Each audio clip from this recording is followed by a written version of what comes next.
चलिए, सबसे पहले जो हम शुरुआत करने वाले हैं वो हम करने वाले हैं J Thomson model of atom से। तो मतलब हम जितने भी मॉडल ऑफ एटम्स हैं वो हम डिस्कस करेंगे, जिसमें सबसे पहले आता है हमारा J Thomson model of atom. और सबको पता है कि J Thomson model of atom क्या होता है। याद रखना है, मैं मॉडल ऑफ एटम में सिर्फ और सिर्फ तुम्हारे को इंपॉर्टेंट बातें बताऊंगा, कोई भी फालतू की बातें नहीं बताने वाला, सिर्फ वो तीन ही बात बताऊंगा जितने से क्वेश्चन आया था आ सकता है। उसके अलावा कोई बात नहीं करने वाला कि तुम ये समझो कि मैं पीएचडी करवाने वाला हूँ इस चीज़ के अंदर, नहीं। तो J Thomson model of atom formality के लिए मैं ऐसे डिस्कस कर देता हूँ। उसने बोला था कि जो हमारे पास एटम होता है वो काइंड ऑफ लाइक एक पुडिंग की तरह होता है, ये वाटरमेलन की तरह होता है। तो जैसे आप देखते हैं वाटरमेलन के अंदर होती है सीड्स, एंड देन वाटरमेलन का अपना सॉफ्ट पार्ट होता है, रेड पार्ट होता है। तो जो रेड पार्ट होता है उसने ये बोला था, ये रेड पार्ट पॉजिटिवली चार्ज होता है। ये जो सीड्स होती है वाटरमेलन की, ये कैसी होती है, नेगेटिवली चार्ज होती है। और एज अ होल जो हमारे पास टोटल एटम होता है वो क्या होता है, इलेक्ट्रिकली न्यूट्रल होता है। मेन बात यहाँ पर ये थी कि इसके अंदर कोई भी न्यूक्लियस के बारे में डिस्कशन नहीं हुआ था। जब न्यूक्लियस के बारे में डिस्कशन नहीं हुआ था तो ये एक इम्परफेक्ट थ्योरी थी जो कि जे थॉमसन ने हमें दी थी। तो इससे क्वेश्चन क्या आता है, इससे क्वेश्चन कुछ नहीं आता, बस एक स्टार्टर के तौर पे मैंने यहाँ पर तुम्हारे को ये करवा दिया है। नेक्स्ट जो हम करने वाले हैं रदरफोर्ड मॉडल, क्वेश्चन उससे आता है।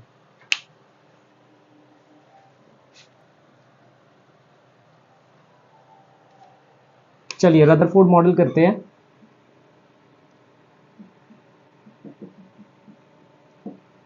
देखो, रदरफोर्ड ने अल्फा स्कैटरिंग एक्सपेरिमेंट करा था, अल्फा पार्टिकल स्कैटरिंग एक्सपेरिमेंट। उसमें क्या था, उसने यहां पर एक गन ले ली जिसमें से वो अल्फा पार्टिकल्स को फायर कर रहा था। तो तुम ये कह सकते हो कि एक kind of like particle accelerator था, और उस पार्टिकल एक्सेलरेटर में से वो अल्फा पार्टिकल को फायर अप करे जा रहा था। आगे यहां पर उसने एक गोल्ड फॉइल रख ली। जैसे जैसे ये अल्फा पार्टिकल गोल्ड फॉइल से जाकर टकरा देते तो उसने कई सारी ऑब्जर्वेशंस यहाँ पर देखी, जिसमें से सबसे पहली ऑब्जर्वेशन थी कि कुछ अल्फा पार्टिकल स्ट्रेट अवे निकल गए।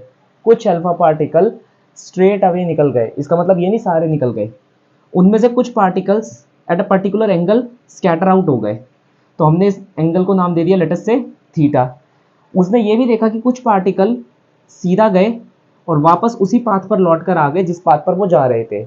तो यहां से उसको तीन ऑब्जर्वेशन मिल गई। सबसे पहली ऑब्जर्वेशन उसे क्या देखने को मिली, उसने ये बोला कि भाई जो हमारा एटम है, क्योंकि सारे के सारे हमारे अल्फा पार्टिकल्स या कुछ अल्फा पार्टिकल्स बिना डिफ्लेक्ट हुए चले जाते हैं, तो ये जो एटम है इसमें काफी सारी स्पेस एम्प्टी रहती है। Around the atom there is very much space which is empty. दूसरी चीज, क्योंकि कुछ पार्टिकल रिबाउंड होकर हमारे पास वापस आ जाया करते थे, तो उसने कहा बीच में, बिल्कुल एटम के बीच में एक बहुत ही भारी भरकम चीज बैठी हुई है जिसको उसने नाम दिया न्यूक्लियस। और ये जो न्यूक्लियस होता है ये कैसा होता है, पॉजिटिवली चार्ज होता है। साथ ही साथ उसने ये बोला ये जो न्यूक्लियस होता है ये ज्यादातर मास, मतलब पूरे एटम का जो मास होता है वो यहीं पर न्यूक्लियस पर क्या रहता है, कंसंट्रेटेड रहता है। तो mass remain concentrated at centre which he called it as nucleus. Clear है। फिर उसने देखा कि भाई कुछ अल्फा पार्टिकल स्कैटर आउट भी कर देते, तो उसने बोला कि भाई न्यूक्लियस में तो सारा पॉजिटिव माल सेट है, लेकिन जो नेगेटिव माल है वो एटम के अराउंड हमारा पाया जा सकता है, जिस वजह से ये जो अल्फा पार्टिकल है न्यूक्लियस के रिपल्जन और इसके अट्रैक्शन की वजह से स्कैटर आउट करके बाहर चले जाया करते थे। It is clear. तभी हमारे को यहाँ पर ये स्कैटरिंग देखने को मिलती थी, ये डिफ्लेक्शन देखने को मिलता था। तो ये बेसिक थ्योरी थी जो उसने दी थी। अब इसमें से हमारे पास पूछा क्या जाता है, माय डियर स्टूडेंट्स, यहाँ पर से दो टाइप के सवाल आ जाते हैं। सबसे पहला जो हमारे पास सवाल आता है वो होता है इम्पैक्ट पैरामीटर का, और दूसरा सवाल आता है जो मैंने तुम्हारी क्लास में भी करवा दिया गया था, क्या, डिस्टेंस ऑफ क्लोजेस्ट अप्रोच, जो मैंने इलेक्ट्रोस्टैट्स में भी तुम्हारे को करवा दिया था। ठीक है, तो हम वहीं से शुरू करेंगे, मैं इन सब चीज़ों को रब कर देता हूँ। चलिए स्टार्ट करेंगे डिस्टेंस ऑफ क्लोजेस्ट अप्रोच से। तो यहाँ पर मैं डिस्टेंस ऑफ क्लोजेस्ट अप्रोच के बारे में मैं पहले भी बता चुका हूँ लेकिन अभी भी बता दूंगा। लेट अस कंसीडर हमारे पास ये न्यूक्लियस है, ठीक है, और ये हमारे पास एक बेसिक अल्फा पार्टिकल है। अल्फा पार्टिकल क्या होता है, सबको पता है, हीलियम 2 प्लस अल्फा पार्टिकल होता है। इसका जो चार्ज होता है वो 2 गुना होता है then that of the electronic charge, और साइन क्या होता है, प्लस होता है, that is it is positive. दूसरी चीज इसका जो मास होता है 4 times of mass of neutron, ये कह लो 4 times of mass of proton के बराबर होता है। मास ऑफ प्रोटॉन हम नियरली क्या मानते हैं 1.6 10 to the power minus 27 kg। ये बात आपकी क्लियर है।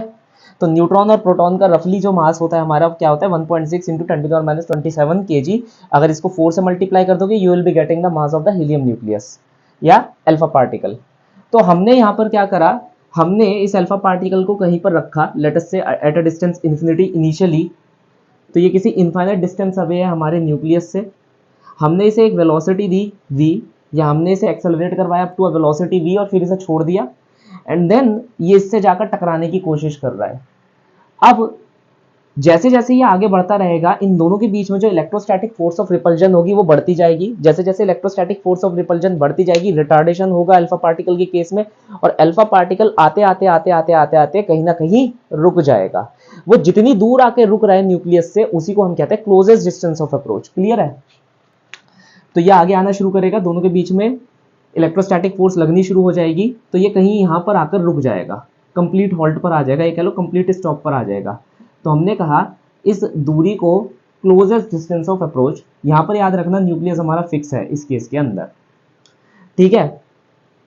अब क्लोजेस्ट डिस्टेंस ऑफ अप्रोच निकालना कैसे है, हम एनर्जी कंजर्व करेंगे directly. At the final point हमारे पास एनर्जी कितनी है, यहाँ पर सिर्फ काइनेटिक एनर्जी देख लो, यहाँ पर इन्फिनाइट दूर पर हो तुम, इससे इन्फिनिटी दूरी पर हो, तो यहाँ पर तुम्हारे पास दो टाइप की एनर्जी होगी, एक तो इंटरेक्शन पोटेंशियल एनर्जी और एक कौन सी होगी, काइनेटिक एनर्जी। तो काइनेटिक एनर्जी कितनी हुई, हाफ mv²। पोटेंशियल एनर्जी कितनी हुई, k q into charge of this one k q1 q2 upon में r। अब r कितना है हमारे पास, इन्फिनिटी। तो ये हो गई हमारे पास इनिशियल टोटल एनर्जी। जब आप यहां पर आ जाओगे, इस पर्टिकुलर पॉइंट पर आ जाओगे, फाइनल पॉइंट पर आ जाओगे, तो आपके पास फाइनल एनर्जी कितनी हो जाएगी, काइनेटिक एनर्जी 0 हो गई और इंटरेक्शन पोटेंशियल एनर्जी आपके पास आ जाएगी,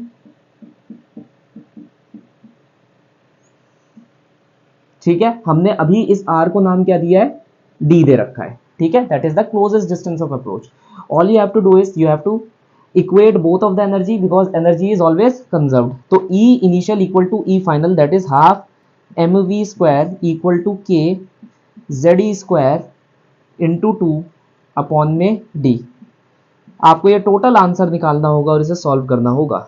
that is the distance of closest approach, note कर लीजिए। नेक्स्ट हम जो यहाँ पर बात करेंगे, अब हमारे पास बात आएगी किसकी, इम्पैक्ट पैरामीटर की। My dear students, impact parameter क्या होता है तुम लोगों ने पढ़ा भी नहीं होगा, क्योंकि तुम बेसिकली नीट को बिलोंग करते हो, तो तुम्हें इम्पैक्ट पैरामीटर पढ़ाया भी नहीं जाता।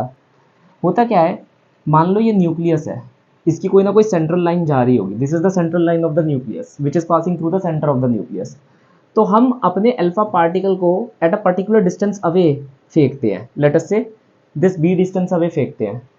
तो ये पार्टिकल ऐसे जाता है, ऐसे जाता है, यहाँ पर इस पर्टिकुलर पॉइंट पर इन दोनों के बीच में बहुत ही ज्यादा इलेक्ट्रोस्टैटिक फोर्स ऑफ रिपल्जन लग रही होती है। एक्चुअली ये जो कंसिडरेबल अमाउंट ऑफ डिस्टेंस जिससे हम फेंक रहे हैं इस अल्फा पार्टिकल को, ये इतना नहीं होता कि ये क्लोजेस्ट डिस्टेंस ऑफ अप्रोच के बराबर हो जाए, हो भी सकता है, वो डिपेंड करेगा कि हमने कितना दे रखा है, डेटा हमारे पास क्या है। तो यहाँ पर आते आते तुम्हें पता है, देखो यहाँ पर तो कोई फर्क पड़ने वाला नहीं है, कम से कम इलेक्ट्रोस्टैटिक फोर्स ऑफ रिपल्जन लग रही होगी, लेकिन एक पर्टिकुलर पॉइंट आता है जहाँ पर electrostatic force of repulsion predominantly काम में आने लग जाती है, क्योंकि अगर तुम ध्यान देखोगे इलेक्ट्रोस्टैटिक फोर्स ऑफ रिपल्जन भी इनवर्स स्क्वायर लॉ पर डिपेंड करती है। तो ज्यादा बड़े डिस्टेंसेस पर ये मान लो काम नहीं कर रही, लेकिन अब ये छोटा डिस्टेंस हो गया, यहाँ पर ये काम करना शुरू कर देती है। अब ये जो अल्फा पार्टिकल v वेलोसिटी से यहाँ आ रहा होता है, इसके ऊपर फोर्स लगती है, तो इसका डायरेक्शन चेंज हो जाता है, ये कहीं और भाग जाता है।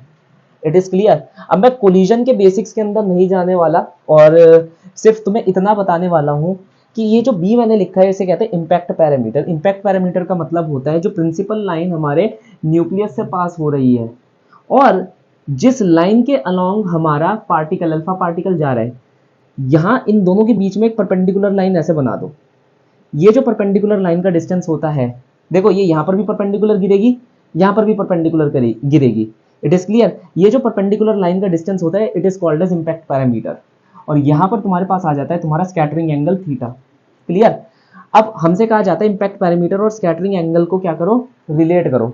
यहीं पर मैं फॉर्मूला लिख देता हूँ, इम्पैक्ट पैरामीटर इक्वल टू के Z e square cot theta upon में 2 अपॉन में kinetic energy of alpha particle. Please ये याद रख लेना। तो हमारे पास क्या आ रहा है, k Z e square cot theta by 2 kinetic energy of alpha particle. ये के क्या है, 1/4 पाई एप्सिलॉन नॉट, याद आया जब हमने करा था इलेक्ट्रोस्टैटिक्स।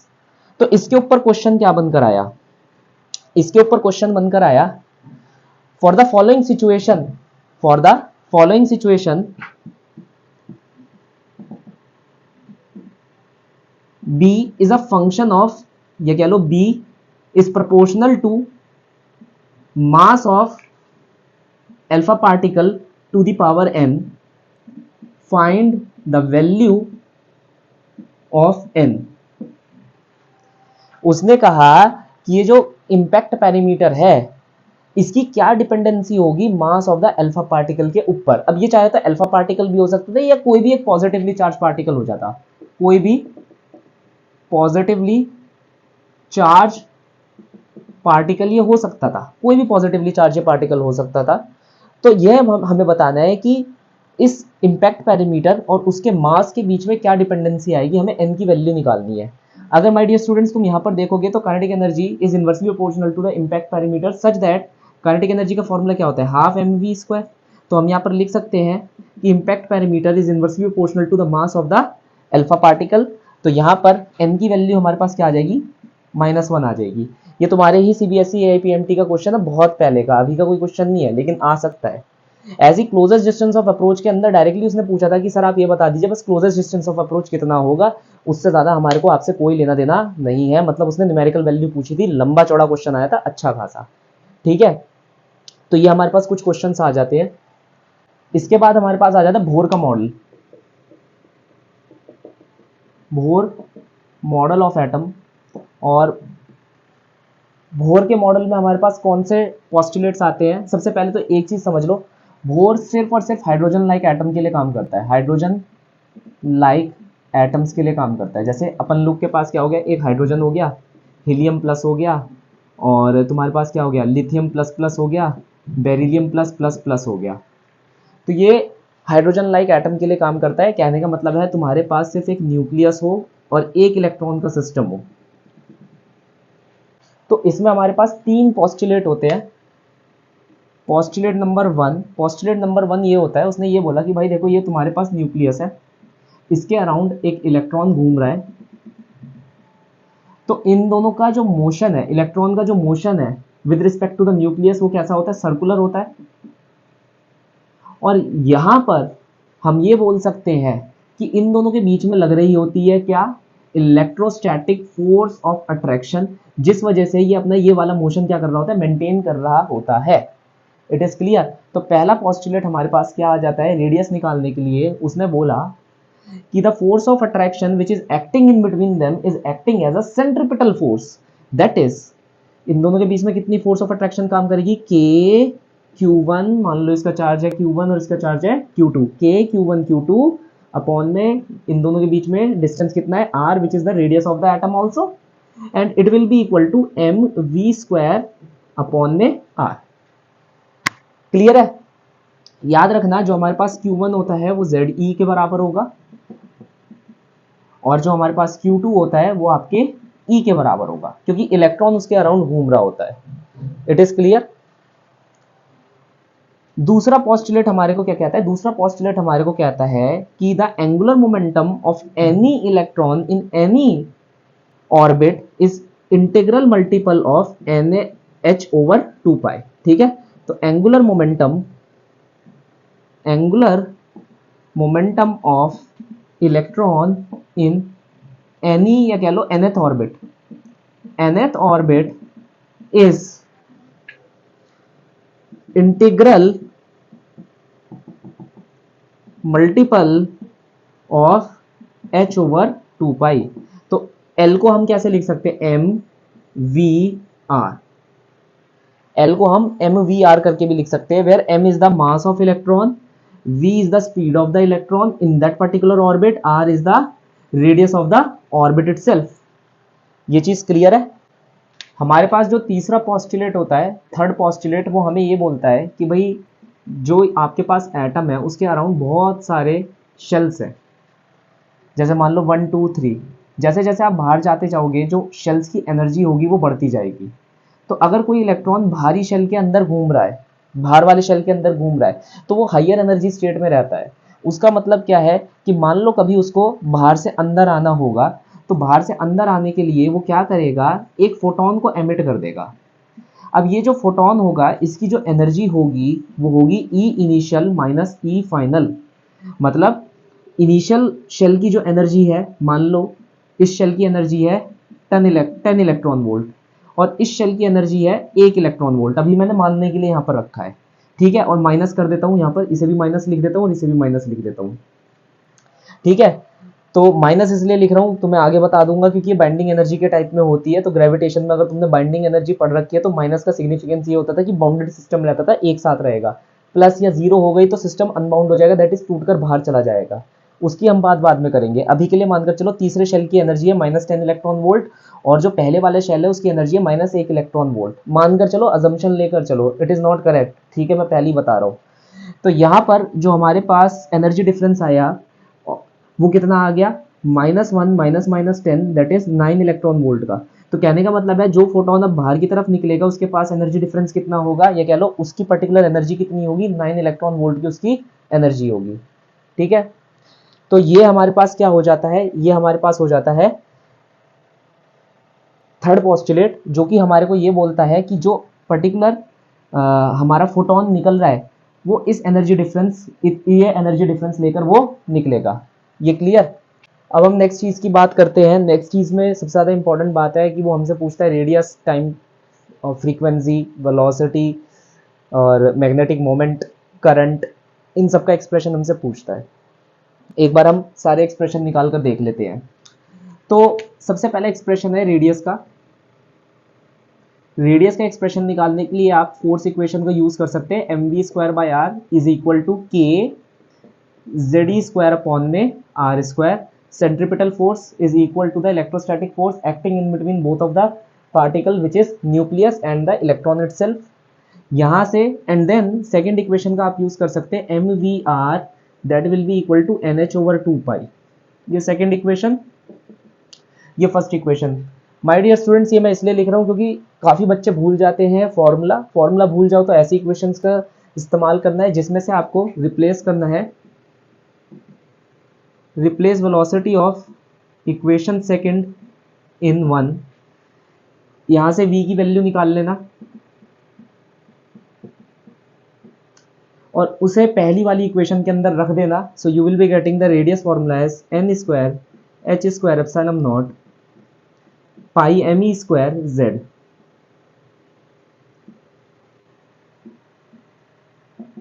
ये रट लेना है, मेमोराइज कर लेना है, बेटर रहेगा, नहीं तो तुम्हारी अपनी मर्जी है भाई, निकालते रहो, ठीक है। ये आ गया रेडियस का फॉर्मूला।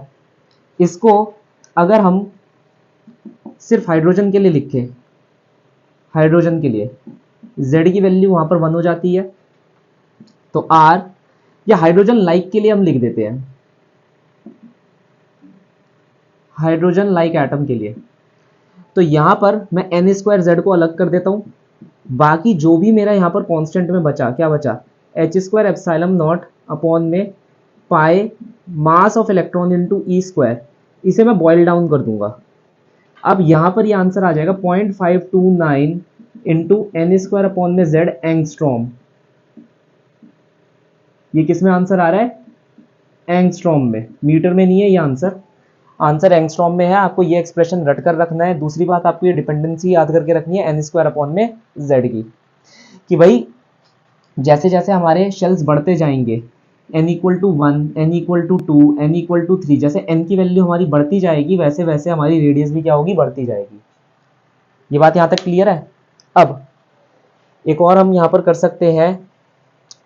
देखो, तुम्हें लगता है कि कोई ऐसा क्वेश्चन पूछ सकता है, मतलब सिंपल सा क्वेश्चन हर कोई कर लेगा, तो यहां पर मैं इस क्वेश्चन को थोड़ा ट्विस्ट दूंगा एंड देन हम आगे करने की कोशिश करेंगे। तुम्हारे को वो चीज़ यहाँ पर करवा रहा हूँ जो शायद तुम्हारे इंस्टीट्यूशन के अंदर हुआ भी नहीं होगा, शायद किसी ने तुम्हें बताई भी नहीं होगी बात। तो हमारे पास यहाँ पर जो रेडियस का फॉर्मूला लिख कर आया n square H square epsilon not pi M E square z, इसमें मैंने तुमसे ये बोला कि भाई let us say I am taking a particular nucleus Z e, मेरे पास एक न्यूक्लियस है जेड ई, क्लियर, उसके अराउंड इलेक्ट्रॉन नहीं घूम रहा, उसके अराउंड म्यू मेजॉन घूम रहा है। क्या घूम रहा है? Mu मेजॉन।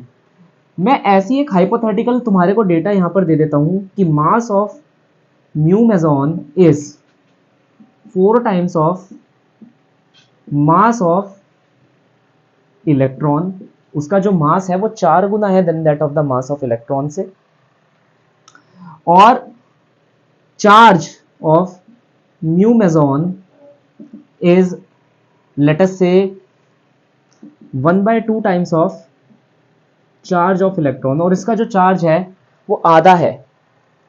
Find the radius for following atom. इस एटम की रेडियस निकालो, या फिर find the radius for the following atom in the terms of r nought. इसकी टर्म्स में आंसर निकालो। ये आर नॉट क्या है? ये हाइड्रोजन लाइक एटम के लिए रेडियस है in any orbit n equal to 1 2 3 4 के लिए। यहां पर उसने क्या पूछा? Find the radius for the following atom in the terms of r nought, मतलब हमारी जो रेडियस आए, ये वाली जो रेडियस है, मान लो आर डैश है, ये आर डैश आर नॉट की टर्म्स में आनी चाहिए। क्लियर? अब सबसे पहले तुम्हें ऐसे टाइप के क्वेश्चनों में करना क्या है, तुम्हें ये फॉर्मूला याद रखना है, लेकिन इस फॉर्मूले को पढ़ाते हुए काफी लोग ये नहीं बताते हैं कि यहाँ पर ये चीज इंपॉर्टेंट हो जाती है। भाई एक तो मास ऑफ इलेक्ट्रॉन इंपॉर्टेंट हो गया, और ई स्क्वायर जेड, ये दोनों टर्म्स इंपॉर्टेंट हो जाती है। अगर मैं इस फॉर्मूले को ब्रेक डाउन करूँ माय डियर स्टूडेंट्स, तो मैं यहाँ पर लिख देता हूँ, इस फॉर्मूले का ब्रेक डाउन मैं ऐसे करूंगा, n square H square epsilon naught upon में pi mass of electron into Z e into e. अगर तुम यहाँ पर देखोगे जो रेडियस है मेरी वो मास ऑफ इलेक्ट्रॉन से इन्वर्सली प्रोपोर्शनल है और चार्ज ऑफ इलेक्ट्रॉन से इन्वर्सली प्रोपोर्शनल है। ज्यादातर बच्चे ई को ई के साथ मल्टीप्लाई करके ई स्क्वायर ले लेते हैं, that is the charge of the electron, square out ले लेते हैं, तो वो ये बोलते हैं कि ये इस चीज के इन्वर्सली प्रोपोर्शनल हो गई। ठीक है, ऐसा नहीं है। देखो सुनो मेरी बात, जेड ई स्क्वायर का मतलब है ये दो चार्जेस से बना है, एक ई से बना है और एक जेड ई से बना है। जेड ई न्यूक्लियर चार्ज है, जेड ई क्या है? न्यूक्लियर चार्ज, ये न्यूक्लियर चार्ज है आपका। तो यहां पर जो जेड ई है ये न्यूक्लियस को चला जाता है। ई जो आपका होता है ये वाला ई, ये ई अलग होता है। इलेक्ट्रॉन का चार्ज हम जेड ई से मल्टीप्लाई करते हैं तभी जेड ई स्क्वायर आता है, अदरवाइज तो जेड ई स्क्वायर आ ही नहीं रहा था। अदरवाइज तो जो हम फोर्स लगा रहे थे कूलम्बिक फोर्स, वो क्या थी? के Q1 Q2 अपॉन में आर स्क्वायर, जिसमें से ये हमारे पास जेड ई आ गया था और ये हमारे पास क्या आ गया था? ये हमारे पास ई आ गया था।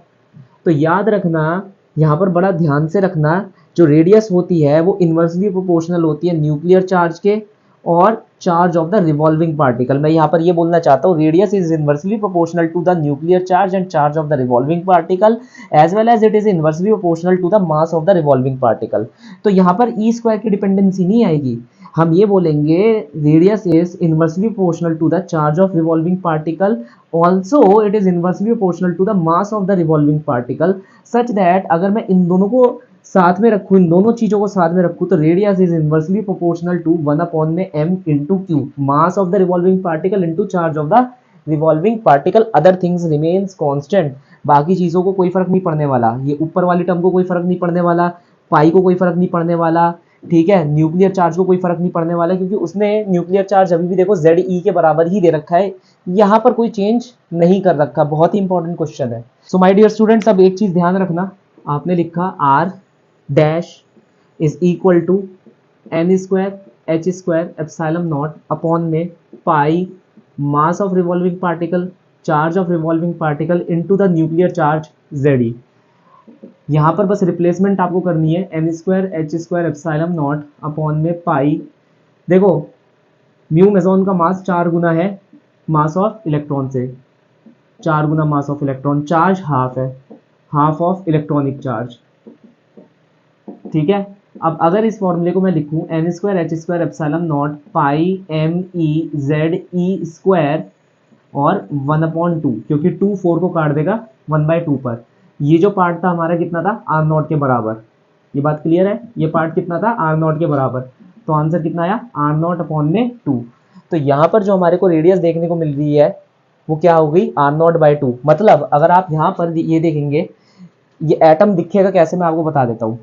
मान लो ये तुम्हारे पास म्यू मेजॉन वाला एटम है, ये म्यू मेजॉन वाला एटम है, तो इसकी जो पहली रेडियस होगी ना, r equal to n equal to 1 पर, जो इसकी पहले इलेक्ट्रॉन की जो रेडियस होगी, जो पहले शेल में होगा, वो आधी होगी फॉर हाइड्रोजन लाइक एटम के लिए, हाइड्रोजन लाइक एटम के लिए।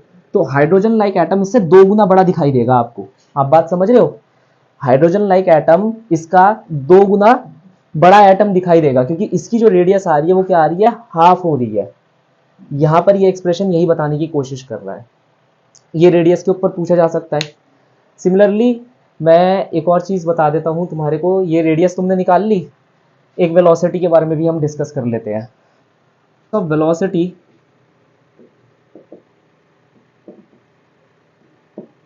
हमने वेलोसिटी का फॉर्मूला निकाला था NH/2πmr।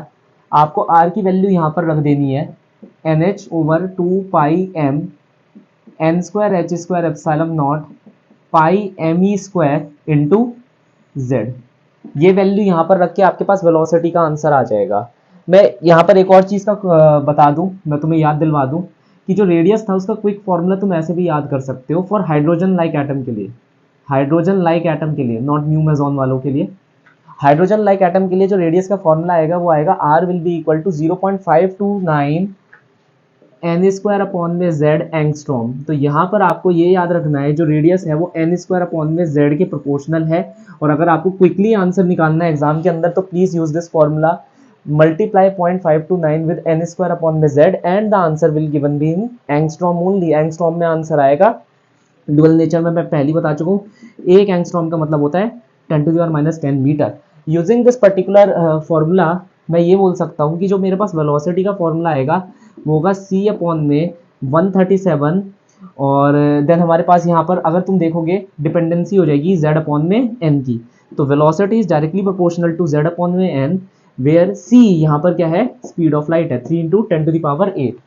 तो एक क्विक फॉर्मूला तुम्हारे लिए वेलोसिटी के लिए भी आ गया, c अपॉन में 137 z अपॉन में n। अदरवाइज मैनुअल फॉर्मूला तुम यहाँ पर से निकाल सकते हो इन केस अगर वो तुम्हारे को कोई और चार्ज पार्टिकल दे देता है, जैसे अभी हमने बात करी थी न्यू मेजोनिक चार्ज पार्टिकल की।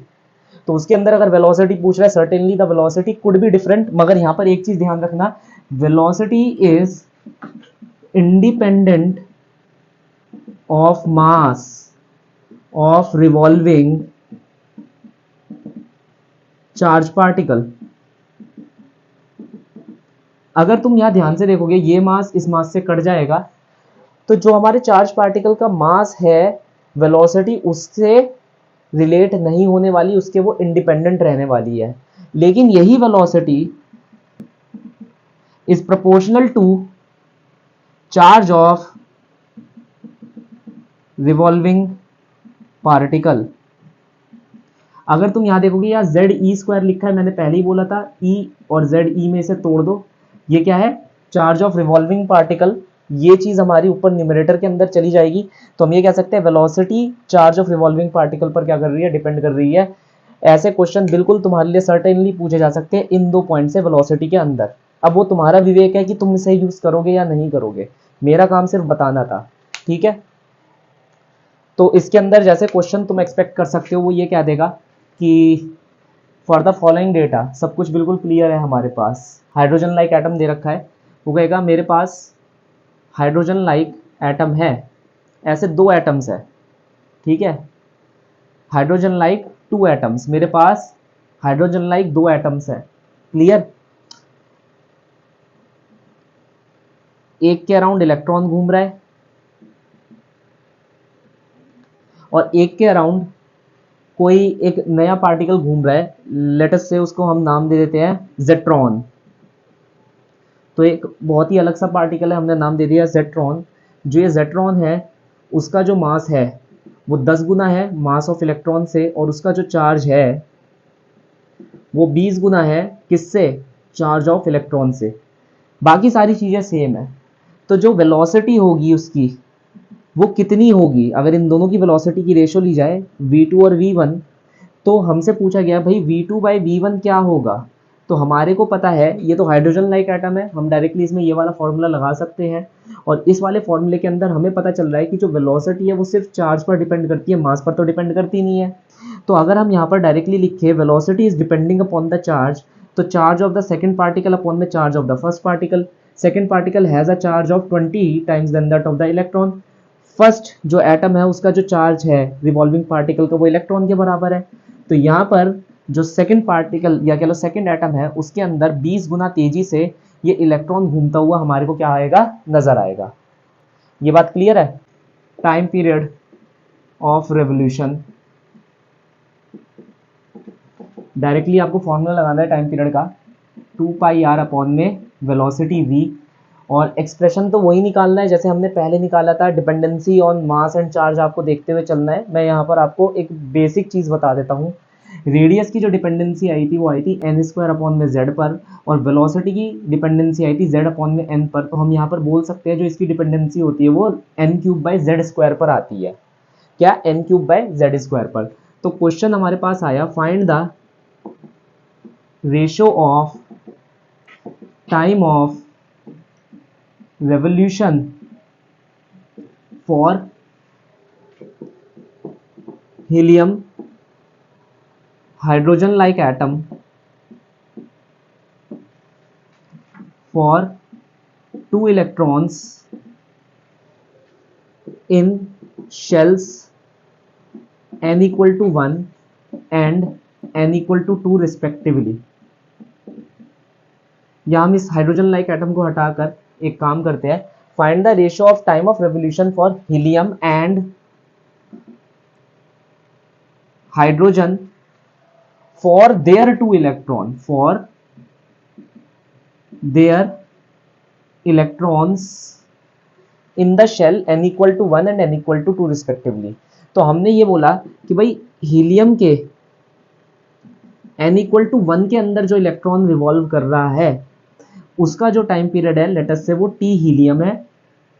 ये जो t हीलियम है आपको ये निकालना है। देन जो हाइड्रोजन है उसके जो n इक्वल टू 2 के अंदर इलेक्ट्रॉन रिवॉल्व कर रहा है उसका टाइम है t हाइड्रोजन, आपको वो निकालना है। देन उन दोनों को डिवाइड कर देना है। क्लियर।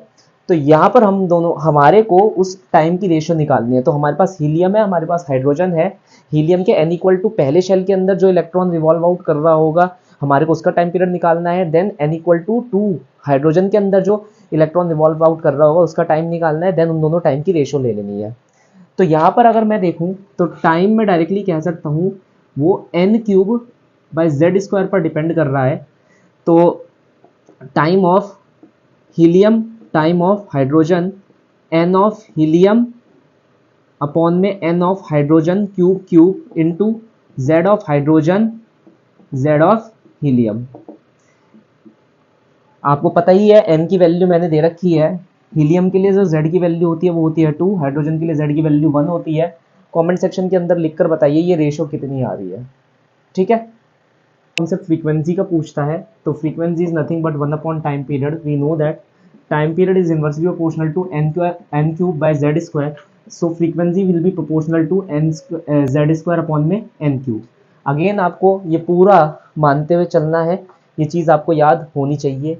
फिर हमसे पूछेगा फाइंड द करंट। करंट का मतलब हमारे पास क्या होता है, मैं आपको पहले भी बता चुका हूँ। मैग्नेटिज्म के अंदर जब भी हमारे पास कोई भी एक चार्ज पार्टिकल, मान लो कोई भी एक चार्ज पार्टिकल है, जब वो चार्ज पार्टिकल गति हासिल करता है, v वेलोसिटी से चलना स्टार्ट करता है, तो ऑब्वियसली वो करंट बनाना शुरू कर देता है। ये हमने बायोट-सैवर्ट लॉ के अंदर करा था। ठीक है, मैंने आपको पढ़ाया था magnetic field due to a charge particle using Biot Savart law. जिसे याद नहीं है नोट्स में पहले ही जाना, ठीक है, खोल कर देख लेना, वहीं पर लिखा होगा। ठीक है, जब मैं ये पढ़ाना शुरू कर दूंगा, लॉरेंस फोर्स वगैरह जब मैंने उस समय पढ़ाना शुरू करा था ना, उसके 2-3 पेज पहले देख लेना, ये मैंने लिखवाया हुआ था। अब हम आगे बढ़ते हैं। ये काइंड ऑफ लाइक शायद मैंने वहां पर भी लिखवा दिया होगा जब मैं बायोट-सैवर्ट लॉ पढ़ा रहा था। ठीक है, कि भाई तुम्हारे को परेशानी ना पड़े तो वहीं पर मैंने डेरिवेशन करवा दी होगी, तुम अपने बैच में जाकर एक बार पेज पलट कर देख लेना। मेन चीज़ यहाँ पर क्या आती है, चार्ज पार्टिकल गति हासिल करेगा, चलना स्टार्ट करेगा, तो वो रेस्ट पर नहीं रहेगा, मोशन में आ जाएगा। जैसे वो मोशन में आ जाएगा वो एक पर्टिकुलर एरिया से जाना शुरू कर देगा। तो अब हमारे पास एक एरिया है जिसमें से एक चार्ज पार्टिकल गुजर कर निकल गया। ये काम कब होता है, ये काम तब होता है जब करंट का प्रवाह होना शुरू हो जाता है, बेसिक करंट इलेक्ट्रिसिटी।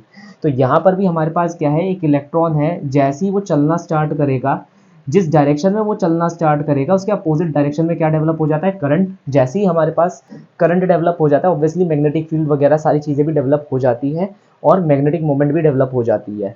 तो यहाँ पर हमारे को करंट से मतलब है, हम करंट निकालेंगे तो करंट का फॉर्मूला हमारे पास क्या होता है, जो चार्ज पार्टिकल रिवॉल्व कर रहा है, क्या, जो चार्ज पार्टिकल रिवॉल्व कर रहा है, चार्ज पार्टिकल, और आगे क्या होता है formula, current will be equal to q upon में टी, यही था, हाँ या ना।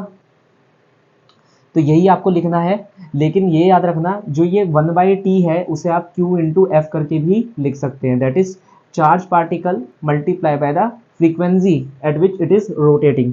तो I will be equal to E into f. यहाँ से हमें पता चल रहा है कि जो इस करंट की डिपेंडेंसी है वो f पर है, दैट इज इसकी भी dependency z square by n cube पर होगी। देन हमारे पास अगला फॉर्मूला किसका आ जाता है, मैग्नेटिक मोमेंट का, जिसकी हम बात कर रहे थे। मैग्नेटिक मोमेंट का फॉर्मूला क्या होता है, I into A, where A is the area of the coil, मैंने आपको पहले ही बताया था। तो यहाँ पर एरिया कॉइल तो है नहीं भाई, कोई कॉइल तो काम नहीं कर रही यहाँ पर, तो जो इलेक्ट्रॉन है एक पर्टिकुलर ऑर्बिट में घूम रहा है, तो हम बस उसी की रेडियस लेंगे। तो मैग्नेटिक मोमेंट हमारे पास कितना निकल कर आ जाएगा, magnetic moment will be i into a, that will be equal to i into pi r square. तो करंट का एक्सप्रेशन आपके पास है, रेडियस का एक्सप्रेशन आपके पास है, उससे आप मैग्नेटिक मोमेंट भी निकाल सकते हैं। तो बहुत ही बेसिक फॉर्मूला से आप अपना काम कर सकते हैं। ध्यान रखना, करंट की जो डिपेंडेंसी है वो जेड स्क्वायर अपॉन में एन क्यूब पर है, और रेडियस की जो डिपेंडेंसी है वो एन स्क्वायर बाय जेड पर है। Radius was dependent upon n square upon में जेड, सो रेडियस स्क्वायर किस पर हो जाएगा, n to the power 4 upon में जेड स्क्वायर पर। तो मैग्नेटिक मोमेंट की डायरेक्टली जो डिपेंडेंसी बन रही है वो एन पर बन रही है, जितना एन बढ़ता जाएगा उतना ज़्यादा मैग्नेटिक मोमेंट बढ़ता जाएगा, लीनियरली वो एन से वेरी कर रहा है। ये चीज़ प्लीज़ आप नोट करते हुए चलना, यही सब कुछ सबसे ज़्यादा इंपॉर्टेंट है, यहीं से आपको सवाल मिलेंगे अगर आए भी तो। My dear students, next topic है हमारे पास energy of electron in the nth orbit. और मैं यहाँ पर क्विकली आपको बस एक चीज़ ध्यान दिलवाऊंगा कि आपको याद कैसे रखना है। हमसे पूछा गया है कि किसी भी एक ऑर्बिट के अंदर जो इलेक्ट्रॉन होगा उसकी एनर्जी प्रोफाइल बताइए।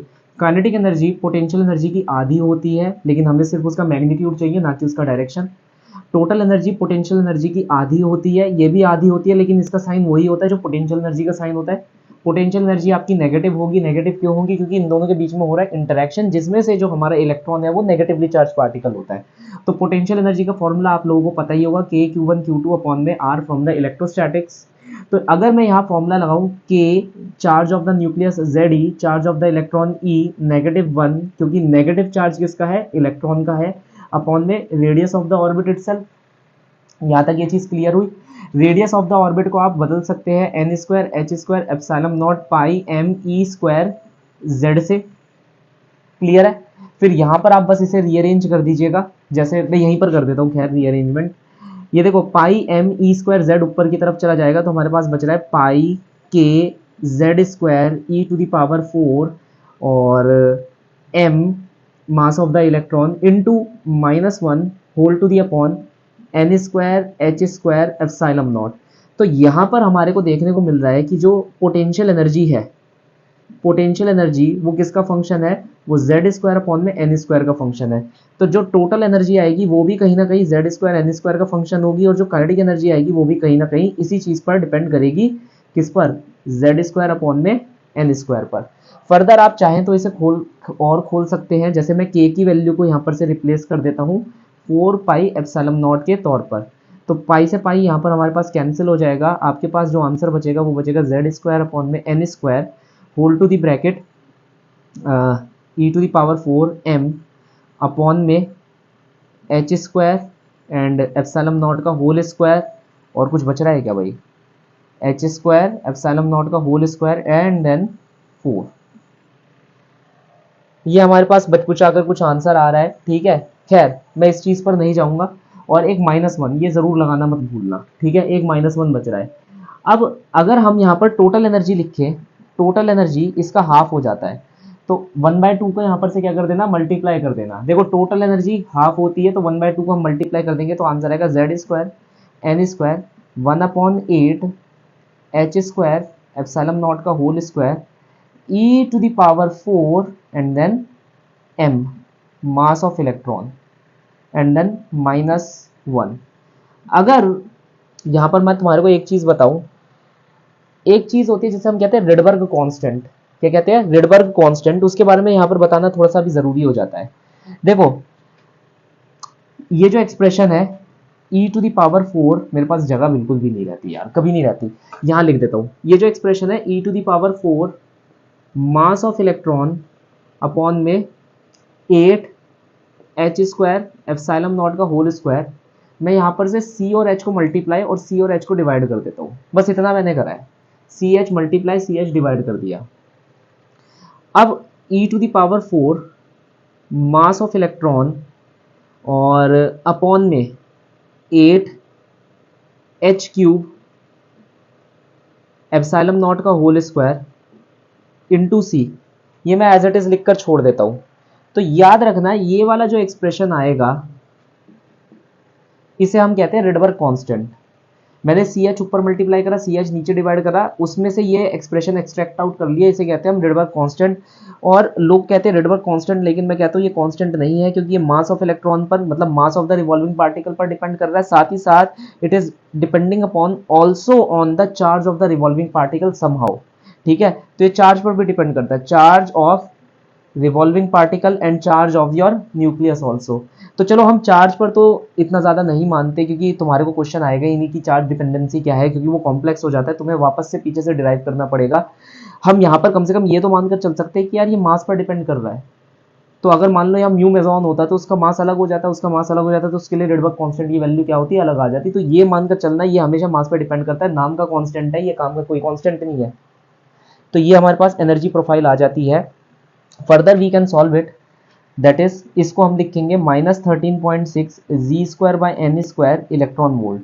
तो जो आंसर अब आएगा, मैंने इसे शॉर्ट करके लिख दिया, वो आंसर आपको देखने को मिलेगा इलेक्ट्रॉन वोल्ट के अंदर। क्या ये बात क्लियर है? अब इसके ऊपर क्वेश्चन करेंगे, इसे नोट डाउन कर लो। जो अब हम डिस्कस करने वाले हैं वो है फ्रीक्वेंसी ऑफ एमिटेड या कह लो एब्जॉर्ब फोटोन के बारे में और एनर्जी बैंड के बारे में। उससे पहले मैं आपको बता दूं रिडबर्ग कांस्टेंट की वैल्यू जो मैं लिखना भूल गया था, ऑब्वियसली एक कांस्टेंट नहीं है, तो वैसे भी इसे याद रखने की जरूरत नहीं है, क्वेश्चन में गिवन होगी, ये वैल्यू आपको याद रखनी है। ये इसी डेटा के लिए आपके पास गिवन है, Me4 8h³ epsilon not whole square के लिए। यही वाला फॉर्मूला हमें याद रखना है, जहां पर ये मास ऑफ इलेक्ट्रॉन हो जाएगा, स्पीड ऑफ लाइट हो जाएगी, प्लैंक्स कांस्टेंट, एप्सिलॉन नॉट और E इलेक्ट्रॉनिक चार्ज हो गया और 8 कांस्टेंट हो गया। तो अगर आप ये सब ले रहे हैं तो ये वाली वैल्यू आप एक्सपेक्ट कर सकते हैं। नाउ सबसे पहले हम एनर्जी बैंड्स के बारे में पढ़ लेते हैं। तो एनर्जी बैंड्स क्या हुआ कि हर एक शेल का अपना एक एनर्जी लेवल होता है। हमने फार्मूला लिखा है एनर्जी का -13.6 z² n²। तो अगर ले लो n = 1 के लिए जो फार्मूला आया -13.6 z² माइनस, अब देखो यहाँ पर n1 लगाया तब आ रहा है -13.6 z², n2 लगाओगे तो कितना आंसर आ जाएगा -3.4 z²। n = 3 लगा दोगे तो कितना आ जाएगा -1.51 z²। n = 4 लगा दोगे तो हमारे पास कितना आंसर आएगा -0.85 या 0.84 z²। ऐसी जैसे जैसे तुम n की वैल्यू बढ़ाते रहोगे, ये सारे बैंड्स के या कह लो ये सारी लाइनों के फॉर्मूले तुम्हारे पास आने शुरू हो जाएंगे। It is clear? मतलब हर एक शेल का ये एनर्जी आपका होगा, हर एक शेल का ये डिस्क्रीट अमाउंट ऑफ एनर्जी आपको देखने को मिलेगा, ना इससे कम ना इससे ज्यादा। क्लियर? अब हर एक शेल से दूसरे शेल के बीच में एक एनर्जी बैंड गैप आ जाता है। कहने का मतलब है जैसे मान लो तुम्हें यहां से यहां जाना है, 1 से 2 जाना है, तो तुम्हारे को 10.2 इलेक्ट्रॉन वोल्ट एनर्जी की जरूरत पड़ेगी। याद रखना ये इलेक्ट्रॉन वोल्ट में था, तो ये सारी चीजें इलेक्ट्रॉन वोल्ट के अंदर है। तो तुम्हारे को कम से कम 10.2 z² इलेक्ट्रॉन वोल्ट की एनर्जी चाहिए 1 से 2 में आने के लिए। अगर इतनी एनर्जी नहीं है तो तुम कभी भी यहाँ से यहाँ नहीं आ पाओगे। अब देखो इलेक्ट्रॉन का ना एक सिंपल फंडा होता है, वो कहते हैं देख भाई मुझे n इक्वल टू 1 से n इक्वल टू 2 में जाना है, तो अब ये तेरी जिम्मेदारी है कि तू मुझे एक ऐसा फोटोन देगा जिसकी जो एनर्जी होगी वो 10.2 जेड स्क्वायर इलेक्ट्रॉन वोल्ट ही एग्जैक्टली होगी। अगर वो एग्जैक्ट नहीं हुई तो मैं अपनी जगह से हिलकर आगे की जगह में नहीं जाऊंगा। ये बात क्लियर है? मतलब मैं n इक्वल टू 1 से n इक्वल टू 2 तक नहीं जाऊंगा जब तक तू मुझे 10.2 Z square electron volt of energy ना दे दे। तो हम ये बोल सकते हैं कि जो फोटोन, अब देखो ये मैंने कैसे निकाला, मैंने डायरेक्टली लिखा जो चेंज इन एनर्जी मुझे चाहिए वो होनी चाहिए ई फाइनल माइनस ई इनिशियल। मुझे पता है ई फाइनल है minus 3.4 z square electron volt और ई इनिशियल है minus 13.6 z square, that is plus 10.2 Z square electron volt. तो यहाँ पर से मैंने ये पता लगा लिया कि भाई इन दोनों के बीच में जो एनर्जी गैप है वो इतना है। अगर मेरे इलेक्ट्रॉन को यहाँ से यहाँ जाना है तो कम से कम इतनी एनर्जी मुझे एक्सटर्नल फोटोन से प्रोवाइड करनी पड़ेगी। जब मैं इतना एक्सटर्नल एनर्जी दूंगा फोटोन से तभी ये यहाँ पर से यहाँ जा पाएगा, अदरवाइज ये जाएगा ही नहीं। ये बात क्लियर है? तो किसी भी ट्रांसमिशन के लिए जरूरी हो जाता है कि मतलब यहाँ से लेकर के अगर मान लो n इक्वल टू 1 से n इक्वल टू 2 तक जाना है तो भी उसे यहाँ के एनर्जी डिफरेंस जितना ही एक फोटोन चाहिए होगा। 1 से लेकर 4 में जाना है तो भी यहाँ के एनर्जी डिफरेंस के बराबर ही एक फोटोन की उसे जरूरत पड़ेगी। अब मेन बात क्या होगा, मान लो वो 3 से उतरकर 2 में आ रहा है तो यहाँ पर से वो एक फोटोन एमिट करेगा, फोटोन विल बी एमिटेड। और ये जो फोटोन वो एमिट करेगा उसकी जो एनर्जी होगी वो सेम हम इसी फॉर्मूले से लिखेंगे ई फाइनल माइनस ई इनिशियल से। इसी फॉर्मूले से आपको आंसर लिखना पड़ेगा। तो ई फाइनल हमारे पास कितना है, जब हम यहां पर आ गए माइनस 3.4 और ई इनिशियल आपके पास कितना है माइनस 1.51। तो यहां पर आपका आंसर आएगा नेगेटिव, जो ये बता देता है क्योंकि एनर्जी डिफरेंस आपका नेगेटिव है, मतलब आपने एनर्जी अपने सिस्टम में से निकाली है, बाहर की तरफ फेंकी है, तभी आप 3 में से 2 पर आ रहे हैं। ये बात क्लियर है? अब यहां पर से जो ये एनर्जी का गैप हमने निकाला है इसी से हम डिस्कस करेंगे frequency of the emitted photon. कैसे डिस्कस करेंगे? वी नो दैट कि energy is nothing but it is H new. क्या होता है ये? एच न्यू के बराबर होता है। तो अगर आप लोगों ने ये बैंड्स नोट डाउन कर लिए हैं, क्योंकि ये सबसे ज्यादा इंपॉर्टेंट एक्सप्रेशन है, आपको एज इट इज याद रखना है 13.6, 3.4, 1.51, 0.85 z square Z square Z square Z square सबके साथ लगेगा। ये इसलिए याद रखने हैं क्योंकि अगर मान लो मैं तुमसे पूछूं कि, मैं यहां पर ये हटा देता हूं, मैं तुमसे पूछूं ऐसा क्वेश्चन दे दूं, find the frequency of photon needed to excite an electron from n equal to 1 to n equal to 5।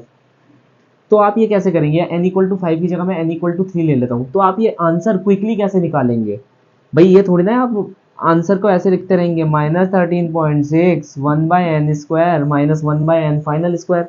ये तो बहुत ही लेम तरीका हो जाएगा। तो हमें यहाँ पर एनर्जी का गैप एटलीस्ट हमारे को पता होना चाहिए, क्योंकि we know that delta e is equal to h nu, we know that. तो हमारे को पता है कि आप कहाँ से कहाँ जा रहे हैं। आप जा रहे हैं पहले से लेकर तीसरे के पास, एंड तीसरे के पास कितना है 1.51 जेड स्क्वायर इलेक्ट्रॉन वोल्ट। तो मैं डायरेक्टली यहाँ पर डेल्टा ई निकाल सकता हूँ माइनस 1.51 माइनस माइनस 13.6 और जेड स्क्वायर में बाहर ले लेता हूँ। अगर मान लो यहाँ पर वो बोल देगा कि भाई जो जेड है वो आप हाइड्रोजन लाइक एटम या कह लो हीलियम के लिए ले रहे हो, मान लो हीलियम के लिए ले रहे हो, तो जेड की वैल्यू आप क्या लिख दोगे यहाँ पर 2 लिख दोगे। तो डायरेक्टली जेड को आप यहाँ पर क्या कर सकते हैं सर 2 लगा सकते हैं। इन दोनों का आपको डायरेक्ट डिफरेंस निकालना है। Difference will be equal to h nu and nu will be equal to 1/h of the following expression. तो यहाँ पर हमारे पास जो है कैलकुलेशंस काफी रिड्यूस हो जाती है, इसलिए मैं ये इंसिस्ट कर रहा हूँ कि आप ये रट कर रख ले। ना रट कर रख पाए तो भी एक फॉर्मूला मैं तुम्हारे को बता देता हूँ। अगर बाई चांस तुम रट कर नहीं रख पा रहे तो उस केस में आपको क्या करना है, डायरेक्टली ये लिखना है अब तुम ये मत भूल जाना कि भाई जो फ्रीक्वेंसी होती है वो हमेशा पॉजिटिव होगी। नेगेटिव या पॉजिटिव डेल्टा ई का आना तो सिर्फ ये दर्शाता है कि या तो एनर्जी निकली है या फिर सिस्टम के अंदर आई है, उससे तुम्हारे को मैटर नहीं करता। तो यहाँ पर ई फाइनल कितना हो जाएगा, -13.6 जी स्क्वायर एन फाइनल का square minus -13.6 Z square n initial का होल स्क्वायर। क्लियर? तो ये आ जाएगा -13.6 एन फाइनल का whole square minus n initial का whole square, that is the frequency h nu. इस एच को यहां पर पहुंचा देना,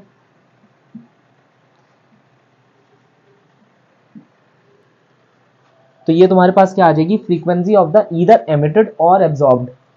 भाई अगर वो कहीं एब्जॉर्ब करके चला गया तो फ्रीक्वेंसी की वैल्यू आ जाएगी, अगर वो कहीं एमिट करके चला गया तो फ्रीक्वेंसी की वैल्यू आ जाएगी। याद रखना ये हमेशा पॉजिटिव ही होगी। तो तुम्हारे को एक्चुअली इससे कंसर्न होना ही नहीं है कि तुम कहां से कहां गए। वो फ्रीक्वेंसी कहे ये एक्सप्रेशन निकाल दो, पॉजिटिव आ रहा है नेगेटिव आ रहा है, उससे हमारा कोई लेना देना नहीं है, क्योंकि at the end of the day वो अपने आप ही हमारा आंसर क्या होगा, पॉजिटिव हो जाएगा। और फ्रीक्वेंसी की वैल्यू हमारी किस में आएगी, हर्ट्ज में आएगी। अब बच्चों वाले फालतू के सवाल अपने आप करते रहना, जैसे मैंने यहाँ पर एक सवाल बना दिया ये वाला कि n=1 से आप n=3 जा रहे हैं। अब बस मैं इसे थोड़ा सा और चेंज कर देता हूँ, मान लो n=10 से लेकर n=99 पर आप जा रहे हैं। हो गई कैलकुलेशन तगड़ी, बाकी करते रहो। h प्लैंक्स कांस्टेंट है, आई होप सो सबको ये केमिस्ट्री से इसकी वैल्यू तो याद होगी ही होगी। तो यहाँ पर हम इस चीज़ को एंड करते हैं फ्रीक्वेंसी वाले टॉपिक को। हाइपोथेटिकल मॉडल ऑफ एटम, बहुत ही अच्छा क्वेश्चन इसके ऊपर आता है। क्वेश्चन कैसा भी आए वैसे अब तुम सवाल सॉल्व कर पाओगे। तो ये कहता है कि भाई जैसे हमने बोर मॉडल पढ़ा, तो बोर मॉडल के अंदर जो हमारे पास इलेक्ट्रोस्टैटिक फोर्स थी वो अट्रैक्ट कर रही थी और वही हमारी सेंट्रल फोर्स थी, है ना। अब मेन बात क्या है, उसमें हमें पता था कि जो हमारी प्रॉब्लम है वो प्री इनिशियलाइज कैसे हो रही है। इस केस के अंदर वो एक्चुअली खुद बोलेगा कि देखो बात ऐसी है, मैं तुम्हारे को पोटेंशियल एनर्जी दे रहा हूँ, तो जो तुम्हारे पास पोटेंशियल एनर्जी है तुम अब उससे बताओगे कि तुम्हारी फोर्स क्या होगी, उसका फार्मूला क्या होगा, एंड देन बाकी की सारी चीज़ें जैसे रेडियस, करंट, मोमेंट और वेलोसिटी, टाइम पीरियड, फ्रीक्वेंसी, ये सब उसी से निकालोगे। तो हमें करना कैसे है, ध्यान से समझना। जैसे उसने यहाँ पर दे रखा है, लेट अस कंसीडर कि potential energy as a function of r हमें ऐसे दे दिया गया है। अब इसके अंदर क्या इलेक्ट्रोस्टैटिक फोर्स का फॉर्मूला लगाना बनता है, तो आंसर है नहीं, वो नहीं होगा। क्यों? पोटेंशियल, यहाँ पर पोटेंशियल एनर्जी अलग हो गई, तो उसकी वजह से जो कंजर्वेटिव फोर्स फील्ड डेवलप होगी वो एक अलग फोर्स फील्ड डेवलप होगी, जिसके लिए फॉर्मूला लिखा गया है। It is clear? तो यहाँ पर हमारे को करना क्या है, अगर तुम इतने मोटे वर्ड्स का यूज नहीं कर पा रहे या मोटे वर्ड्स को समझ नहीं पा रहे, तो मैं तुम्हें बताता हूँ। तुम सिर्फ 3-4 स्टेप फॉलो करना। स्टेप नंबर 1 है force equal to minus du/dr। अब तुम कहोगे ये कहाँ से आया, वर्क पावर एनर्जी से आया है। वर्क पावर एनर्जी में मैंने आपको पहले ही बताया था, फोर्स और कोई भी कंजर्वेटिव फोर्स, सिर्फ फोर्स नहीं, कंजर्वेटिव फोर्स और पोटेंशियल एनर्जी के बीच में ये पर्टिकुलर रिलेशन होता है, हमेशा याद रखना। तो यहाँ से हम सेंट्रल फोर्स निकाल सकते हैं। इस चीज को डेरिवेट कर दो विद रिस्पेक्ट टू आर, क्योंकि ये आर की रिस्पेक्ट में डेरिवेटिव है, ये आर का फंक्शन दे रखा है, तो आपको यहाँ पर आर से डेरिवेट कर देना है। मान लो ये एक्स का फंक्शन दे दे तो एक्स से डेरिवेट कर देना है। तो वैसे तो आर ही देगा, तो u as a function of r में ही तुम्हारे पास सवाल निकल कर आएंगे, तो आपको आर से डेरिवेट कर देना है, आपके पास आंसर आएगा -k/r। माइनस बस इतना आ रहा है क्योंकि ये बता रहा है कि ये सेंट्रल इन नेचर की फोर्स है, सेंट्रल फोर्स है, अपनी तरफ खींचेगी। अब यह जो फोर्स आई, अगर मैं इसका सिर्फ मैग्नीट्यूड देखूं तो वो k/r के बराबर है, और हमें पता है सेंट्रीपिटल फोर्स का फॉर्मूला क्या होता है, mv²/r।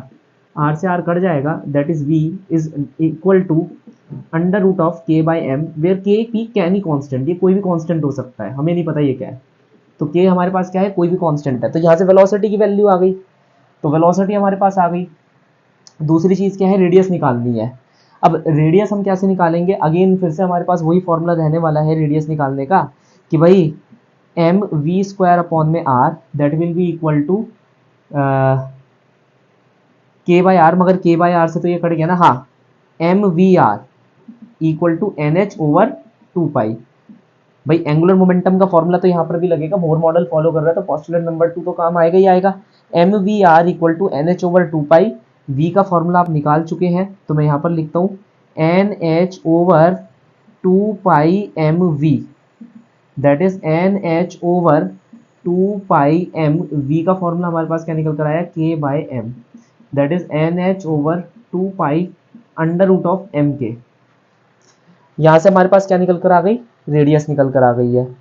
अब तुमसे कहे भाई एनर्जी निकालो, तो एनर्जी हमारे पास, जैसे उसने पूछा टोटल एनर्जी निकालो, टोटल एनर्जी क्या होती है, kinetic energy half m v square and then potential energy. तो पोटेंशियल एनर्जी वो पहले वाली मत लिख देना प्लीज, या फिर यहाँ पर एनर्जी को पोटेंशियल एनर्जी बाय 2 मत लिख देना पहले की तरह, उसने एक्सप्रेशन दे रखा है ना, तो ये एक्सप्रेशन तुम्हें यहाँ पर लगाना है।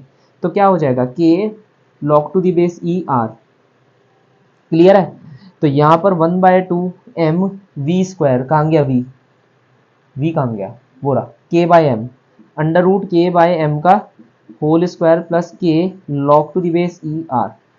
तो ये हमारे पास आ गया ई टोटल। अच्छा मेरी बात ध्यान से सुनना, मैंने ये एंगुलर मोमेंटम वाला फॉर्मूला यहाँ पर लगाया है। क्वेश्चन में अगर वो रेडियस निकालने को बोलेगा तो वो कहेगा कि भाई सर्कुलर ऑर्बिट बनाया जा रहा है, circular orbit is being made, साथ ही साथ वो कहेगा कि the model follows bore second postulate, ये वो बोलेगा ही बोलेगा। ये बात क्लियर है। तो उसके बाद ऐसे करके अपने बेसिक एनालिसिस से तुम आंसर निकाल सकते हो। So this is hypothetical model of atom. पहला स्टेप फोर्स निकालो, दूसरा स्टेप फोर्स निकल जाए उसके बाद बस अपनी मस्त तरीके से उसे इक्वेट कर दो सेंट्रीपिटल फोर्स से। This is your step number 2। एक बार जब वो इक्वेट हो जाएगी तो तुम्हारे पास या तो वेलोसिटी या रेडियस कुछ ना कुछ तो आ ही जाएगा। जो भी आ जाए सेकंड पोस्टुलेट में लगाकर उसका अगला वाला वर्जन निकाल दो। जैसे यहाँ पर वेलोसिटी आ गई तो रेडियस निकाल दिया। मान लो यहाँ वेलोसिटी और रेडियस का कुछ फंक्शन वगैरह आ जाता है तो सेकंड इक्वेशन सेकंड पोस्टुलेट की अपने आप बाय डिफॉल्ट हमारे को यूज कर लेनी है एंड देन हमें आंसर निकाल देना है रेडियस और वेलोसिटी का, क्योंकि यहाँ से एक इक्वेशन आएगी, यहाँ से एक इक्वेशन आ जाएगी, दो इक्वेशन दो वेरिएबल से आंसर सॉल्व हो जाएगा। फिर जो भी वो पूछे भाई एनर्जी निकालो तो एनर्जी निकाल दी, करंट निकालो करंट निकाल दिया, टाइम पीरियड निकालो टाइम पीरियड निकाल दिया, जो मर्जी वो बोले फिर तो हम निकाल सकते हैं। अब हम आगे बढ़ेंगे। अब जो हम बात करने वाले हैं वो है excitation energy and ionization energy, excitation potential and ionization potential. तो यहाँ से हम बात करते हैं एक्साइटेशन एनर्जी, मतलब मुझे कितनी एनर्जी चाहिए ताकि मैं एक पर्टिकुलर इलेक्ट्रॉन को लोअर स्टेट से हायर स्टेट के अंदर धकेल सकूं, वही तो एक्साइटेशन एनर्जी होती है। तो that will be e final minus e initial, simple as that, final state minus initial state. और ई का फॉर्मूला हम पहले से याद कर चुके हैं, -13.6 जेड स्क्वायर अपॉन में एन स्क्वायर। तो ये तो आ जाएगी एक्साइटेशन एनर्जी। अब तुमसे कोई पूछे एक्साइटेशन पोटेंशियल, अभी समझ लो ये सब क्या होता है, excitation potential.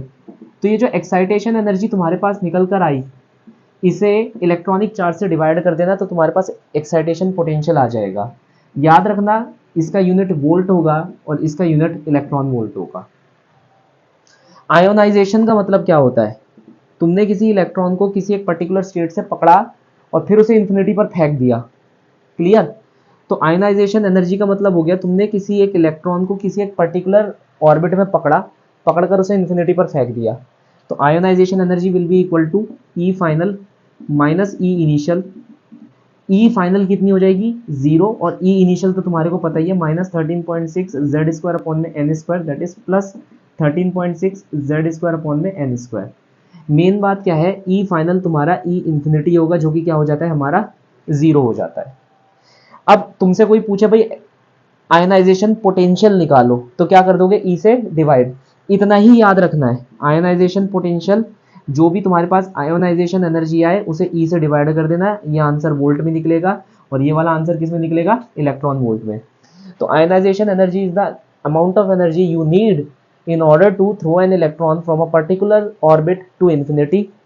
Is it clear? Excitation energy is the amount of energy you need to excite an electron from a particular state n to n plus 1 or n plus any, मतलब कहीं तक भी भेजने के लिए। ये दो चीजें याद रखना, इस पर डायरेक्ट फॉर्मूला बेस्ड क्वेश्चन आएंगे। सो माय डियर स्टूडेंट्स, अब हम पढ़ने वाले वेवलेंथ ऑफ एमिटेड फोटोन। तो जैसा कि हमें भोर ने पहले ही बता दिया था कि जो आपका एटम होता है उसके अंदर जो इलेक्ट्रॉन्स होते हैं अगर कभी भी वो डी एक्साइट करते हैं, हायर एनर्जी लेवल से लोअर एनर्जी लेवल पर आते हैं, तो वो एक फोटोन छोड़ते हैं। तो वो जो फोटोन होता है उसकी एक पर्टिकुलर वेवलेंथ होती है, हम वही निकालेंगे। तो 1913 के आसपास 1913 के अंदर हाइड्रोजन स्पेक्ट्रम अच्छे से पढ़ लिया गया था। 1815 के आसपास एक साइंटिस्ट था जिसने बाल्मर सीरीज के बारे में एक्चुअली डिस्क्लोज करा था कि उसका फॉर्मूला क्या होता है। तो वहीं से इसके सारे फॉर्मूले, स्पेक्ट्रम के फॉर्मूले निकल कर आए। तो क्या हुआ कि एक ट्यूब के अंदर हाइड्रोजन गैस ली, इल्यूमिनेट करा, तो उससे एक स्पेक्ट्रम बनकर आया। एक पर्टिकुलर लाइन बनकर नहीं आई, स्पेक्ट्रम बनकर आया, क्योंकि हम जानते हैं कि हर एक एटम अपने आप में एक रैंडमनेस है और हर एक एटम अपने हिसाब से बिहेव करेगा। तो कोई एटम के अंदर जो हो रहा था एक्साइटेशन डी एक्साइटेशन, वो 1 to 2 हो रहा था, किसी के अंदर 3 to 4 हो रहा था, मतलब सबके अंदर अलग अलग हो रहा था, और हमारे को ये पर्टिकुलर स्पेक्ट्रम देखने को मिल रहा था। तो इसलिए हमारे को स्पेक्ट्रम देखने को मिला। ऐसा नहीं था कि सारी की सारी जो हाइड्रोजन गैस थी वो किसी बाल्मर को प्रेफर कर रही है, या फिर लाइमन को प्रेफर कर रही है, या पास्टन को प्रेफर कर रही है। वो किसी एक वेवलेंथ को प्रेफर नहीं कर रहे थे, हर एक एटम किसी ना किसी वेवलेंथ को प्रेफर कर रहा था। तो उन सब से क्या हुआ, एक पर्टिकुलर बैंड आ गया, है ना। जैसे केटीजी में याद करो, हमने मैक्सवेल का कर्व करा था, तो सबकी वेलोसिटियां अलग अलग थी। कुछ थे जो मीन प्रोबेबल वेलोसिटी को लेकर चल रहे थे, कुछ आरएमएस को लेकर चल रहे थे, कुछ एवरेज को लेकर चल रहे थे, समथिंग लाइक दैट। ऐसे यहाँ पर भी हुआ, हर कोई अलग है। तो अब हमने क्या करा, हमने यहाँ पर निकालना है कि भाई उस वेवलेंथ का फॉर्मूला कितना होता है। We know that E equal to h nu, और न्यू हमारे पास क्या होता है, सी अपॉन में लैम्डा। पहले तो आप इतना ध्यान रखिए। अब जब आपने ये फॉर्मूला लिख लिया, आप इस लैम्डा की वैल्यू निकालना चाहते हैं, तो आप यहाँ चेंज इन एनर्जी निकालिए, e initial minus e final, that will be equal to h c by lambda. अब आप कहेंगे सर आपने e final minus e initial क्यों नहीं लिखा, मैं लिख देता हूँ, कोई फर्क नहीं पड़ने वाला। अब इसे लिखने से क्या हो जाएगा, तुम्हारा आंसर नेगेटिव में आएगा तो उसे पॉजिटिव बना लेना, वो मेरी जिम्मेदारी नहीं है, वो तुम्हारी जिम्मेदारी और तुम्हारा कॉमन सेंस है। तो एक्चुअली आंसर तो ई इनिशियल माइनस ई फाइनल होना चाहिए, लेकिन हम लिख रहे हैं ई फाइनल माइनस ई इनिशियल। चलो ठीक है, जो भी है, और इस पर यहाँ पर मैं लगा देता हूँ मॉडुलस, ताकि आंसर हमेशा क्या आएगा, पॉजिटिव आएगा, लैम्डा हम निकाल रहे हैं। ई का जो हमारे पास फॉर्मूला होता है, हम यहाँ पर यूज करेंगे माइनस आर सी एच जी स्क्वायर अपॉन में एन स्क्वायर। आर सी एच क्यों यूज कर रहे हैं, 13.6 क्यों यूज नहीं कर रहे, बोथ आर देम इक्विवेलेंट, मगर यहाँ सी एच आ रहा है जिसे मैं काट सकता हूँ। तो मेरे पास यहाँ फॉर्मूला मेरे पास बनकर आएगा माइनस आर सी h Z square n final का whole square minus minus plus R सी एच जी स्क्वायर अपॉन में एन इनिशियल का whole square h c upon में लैम्डा, एच सी को काट दो तो 1 बाय लैम्डा की वैल्यू आ जाएगी 1 अपॉन में एन इनिशियल स्क्वायर 1 अपॉन में एन फाइनल स्क्वायर, ठीक है। और आर मेरा बाहर आ गया और जेड स्क्वायर मेरा बाहर आ गया, मॉडुलस लगा दिया। अब जो हाइड्रोजन स्पेक्ट्रम था, हमें कुछ ऐसा देखने को मिला, स्पेक्ट्रम है ना, तो एक रेंज आई, पहला लाइमन, दूसरा बाल्मर, तीसरा लाइमन, बाल्मर, पास्चन, ब्रैकेट,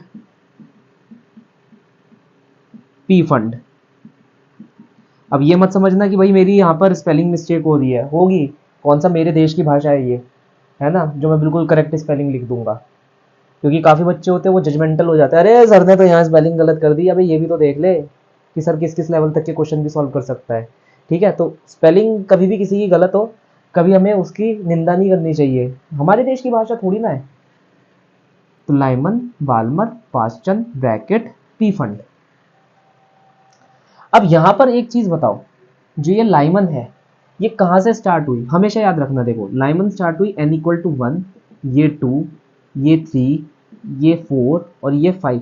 मतलब तुम्हारा इलेक्ट्रॉन किसी भी जगह हो, वो मान लो n इक्वल टू 7 पर है, अगर वो 7 से 1 पर आ गया तो वो लाइमन सीरीज दिखाएगा। अगर वो 7 से 2 पर आ गया तो बाल्मर, 7 से 3 पर आ गया पास्चन, 7 से 4 पर 7 से 4 पर आ गया तो ब्रैकेट, 7 से 5 पर आ गया तो पी फंड, ऐसे दिखाएगा। तो तुम फाइनली कहीं पर भी हो, किसी भी एन पर हो तुम फाइनली, अगर तुम लौट कर आए इनमें से किसी भी एक पर, तो तुम उसकी वेवलेंथ को एमिट करोगे। जैसे मैं n इक्वल टू 2 पर आया तो तुमने बाल्मर वाली वेवलेंथ एमिट करी, तुम्हें वो वाले फ्रीक्वेंसी देखने को मिलेगी, वो वाली वेवलेंथ देखने को मिलेगी। अब देखो हम इसको निकाले कैसे, इसे मैं लिखता हूँ 1 by lambda are Z square whole to the bracket modulus 1 upon में, फॉर्मूला देख लो, n initial square n final square. N initial तो तुम पता नहीं कहाँ होंगे, एन फाइनल तुम कहाँ पर आ जाओगे, 1 पर। क्लियर, ऐसी एन इक्वल टू 2 पर देखो 1 अपॉन में lambda are Z square bracket 1 by n square minus 1 by 2 square. Clear, ऐसी n इक्वल टू 3 के लिए 1 by lambda are Z square 1 upon में n स्क्वायर माइनस 1 अपॉन में 3 स्क्वायर। आंसर हमेशा positive ही लेना है। ऐसी 4 रख दो, ऐसी 5 रख दो, क्लियर। लेकिन क्या क्वेश्चन यहाँ से आएगा? माइट भी कैसा आता है मैं तुम्हारे को बता देता हूँ, ये सब नोट डाउन कर लो, मैं इरेज करने वाला हूँ। तो जो क्वेश्चन पूछा जाता है वो कहता है find the ratio of longest to shortest wavelength of Lyman and Balmer series respectively. अब ये क्वेश्चन देखते ही तुम्हारा दिमाग भौराना शुरू हो जाएगा, तभी मैं कह रहा था कि क्वेश्चन थोड़े से इसके अंदर अच्छे आ जाते हैं। वैसे कुछ अच्छे नहीं आते, मेरे लिए तो कैलकुलेशन बराबर ही है, तुम्हारे लिए मुझे नहीं पता कि कितना अच्छा है, मगर ये बहुत ही बेकार और बोरिंग क्वेश्चन है। क्वेश्चन क्या कह रहा है हमसे? क्वेश्चन कह रहा है कि भाई एक तो लॉन्गेस्ट और एक शॉर्टेस्ट। लॉन्गेस्ट देखनी है हमें लाइमन सीरीज के अंदर जो वेवलेंथ आ रही है, शॉर्टेस्ट देखनी है हमें बाल्मर सीरीज के अंदर जो वेवलेंथ आ रही है, उन दोनों की रेशो ले लेनी है। ऐसा खचड़ा काम हमारे को करना है, लेकिन फिर भी हम ये जानकर रखेंगे कि लॉन्गेस्ट और शॉर्टेस्ट वेवलेंथ हर किसी की कितनी होती है। मैं एक एग्जांपल से यहाँ पर शुरुआत करूंगा। जैसे मान लो तुम लाइमन सीरीज की बात कर रहे हो, लाइमन, अगर तुम बात कर रहे हो शॉर्टेस्ट वेवलेंथ की, शॉर्टेस्ट वेवलेंथ कब आएगा? जब उसका जो एनर्जी बैंड गैप होगा वो बहुत ज्यादा हाई होगा। तो मैंने एनर्जी बैंड गैप बनवाए थे, तभी मैं कह रहा था ये सबसे ज्यादा इंपॉर्टेंट चीज है। -13.6 z square, -3.4 z square, -1.51 z square, -0.85 z square and e equal to 0 at n equal to infinity. बस हमें इतने ही चाहिए, क्लियर है। n इक्वल टू 5 तक का तुम निकाल कर रख सकते हो तो रख लेना, वो तुम्हारी अपनी मर्जी है, पर्सनल चॉइस है, मैं नहीं निकालता, मैं सिर्फ तरीका बता दूंगा। तो जैसे मान लो तुम्हें लाइमन के लिए लिखनी है कि भाई तुम्हारे को शॉर्टेस्ट वेवलेंथ निकालनी है, तो तुम्हारे को ये लॉन्गेस्ट चाहिए होगा, मतलब ये ई डेल्टा ई सबसे लार्ज चाहिए होगा, ठीक है, डेल्टा ई सबसे लार्ज चाहिए होगा। अब डेल्टा ई सबसे लार्ज कब आएगा? जब आप n इक्वल टू 1 से लेकर n इक्वल टू इन्फिनिटी पर जाओगे, तो ये वाला जो बैंड गैप है, देख रहे हो इसकी लेंथ कितनी ज़्यादा है, बैंड गैप ज़्यादा है, तो लैम्डा की वैल्यू क्या आएगी? छोटी आएगी। तो अगर मैं देखूं लाइमन की शॉर्टेस्ट, वो आएगा 1 upon lambda, that will be r Z square, n equal to infinity से आप कहाँ गिरोगे? n इक्वल टू 1, तो modulus 1 upon infinity square minus 1 upon 1 square, that is आपकी वैल्यू आ जाएगी r Z square 1 upon lambda की। ठीक है सर, क्लियर है। यहाँ पर मैंने एटम स्पेसिफाई नहीं करा है कि हीलियम न्यूक्लियस है या कौन सा न्यूक्लियस है, इसलिए जेड लिखता चलूंगा मैं। तो ये आ गई लाइमन की शॉर्टेस्ट। अब लाइमन की लॉन्गेस्ट निकालनी है, लॉन्गेस्ट वेवलेंथ। लाइमन की लॉन्गेस्ट वेवलेंथ निकालने के लिए आपको डेल्टा ई की वैल्यू सबसे स्मॉल चाहिए होगी, और डेल्टा ई की वैल्यू सबसे स्मॉल सिर्फ एक ही जगह हो सकती है, 1 से लेकर 2 तक जाने में या 2 से लेकर 1 तक आने में। देख रहे हो ये एनर्जी बैंड गैप कितना छोटा है, 1 से 2, तो ये एनर्जी बैंड गैप हमेशा छोटा होता है। तो अगर मैं यहाँ पर बात करूँ, ये हो जाएगा 1 upon lambda are Z square modulus of 1/2 square minus 1/1 square modulus. तो अगर तुमसे कभी भी किसी भी सीरीज का लॉन्गेस्ट या शॉर्टेस्ट पूछे, जैसे मान लो मैं एक कोई भी सीरीज ले लेता हूँ, जैसे मान लो पास्टन ले ली, अगर किसी ने पूछा मुझसे लॉन्गेस्ट वेवलेंथ निकालो, मतलब इसका डेल्टा ई क्या हो जाएगा? सबसे छोटा, स्मॉल। सबसे छोटा कहाँ से कहाँ होता है? 3 से लेकर 4। Is it clear? अगर वो कह रहा है लॉन्गेस्ट निकालो, तो आप याद रखना n इक्वल टू जो भी आपके पास है, जैसे मान लो या 3 है, उसमें 1 ऐड कर देना, तो सबसे शॉर्टेस्ट बैंड आपके पास आ जाएगा for that particular series. Is it clear? For that particular series आपके पास वो जो शॉर्टेस्ट बैंड आ जाएगा, उससे आप लॉन्गेस्ट वेवलेंथ निकाल सकते हैं। और अगर आपके पास शॉर्टेस्ट वेवलेंथ क्या है, वो शॉर्टेस्ट वेवलेंथ के लिए आपको n इक्वल टू 3 से n इक्वल टू इन्फिनिटी जाना पड़ेगा। मतलब अगर वो कहते भाई पी फंड की शॉर्टेस्ट क्या होगी, तो पी फंड की शॉर्टेस्ट n इक्वल टू 5 से n इक्वल टू इन्फिनिटी वाला केस होगा। Is it clear? अगर वो मान लो इसकी कह दे, पास्टन की कह दे, पास्टन का है यहाँ पर है, पास्टन n इक्वल टू 3 पर आता है, तो 3 से इन्फिनिटी, देखो कितना बड़ा बैंड गैप है, तो यहाँ पर आएगी तुम्हारे पास शॉर्टेस्ट वेवलेंथ, शॉर्टेस्ट वेवलेंथ, और यहाँ पर आएगी तुम्हारे पास लॉन्गेस्ट वेवलेंथ, क्योंकि यहाँ का जो बैंड गैप है छोटा है, हमें इस बैंड गैप पर ध्यान देना है। तो मैं यहाँ पर सबसे पहले तो ये सारी चीज़ें मिटाकर, आई होप सो सब नोट डाउन तो कर ही रहे होंगे, जो नहीं कर रहा वो अपना टाइम वेस्ट ही कर रहा है बस, ठीक है। मैं यहाँ पर सबसे पहले ये फंडा लिख देता हूँ लॉन्गेस्ट और शॉर्टेस्ट का, तुम्हारे अपने मॉड्यूल्स के अंदर भी ये तुम्हारे को देखने को मिल ही जाएगा अगर तुम पढ़ रहे हो तो, ठीक है। तो शॉर्टेस्ट के लिए हम यहाँ पर क्या लेंगे, n इक्वल टू n से n इक्वल टू इन्फिनिटी। और अगर हम लॉन्गेस्ट के लिए बात कर रहे हैं, लॉन्गेस्ट वेवलेंथ, तो n इक्वल टू n से n equal to n plus 1, ये ध्यान रखना प्लीज, ओके स्टूडेंट्स।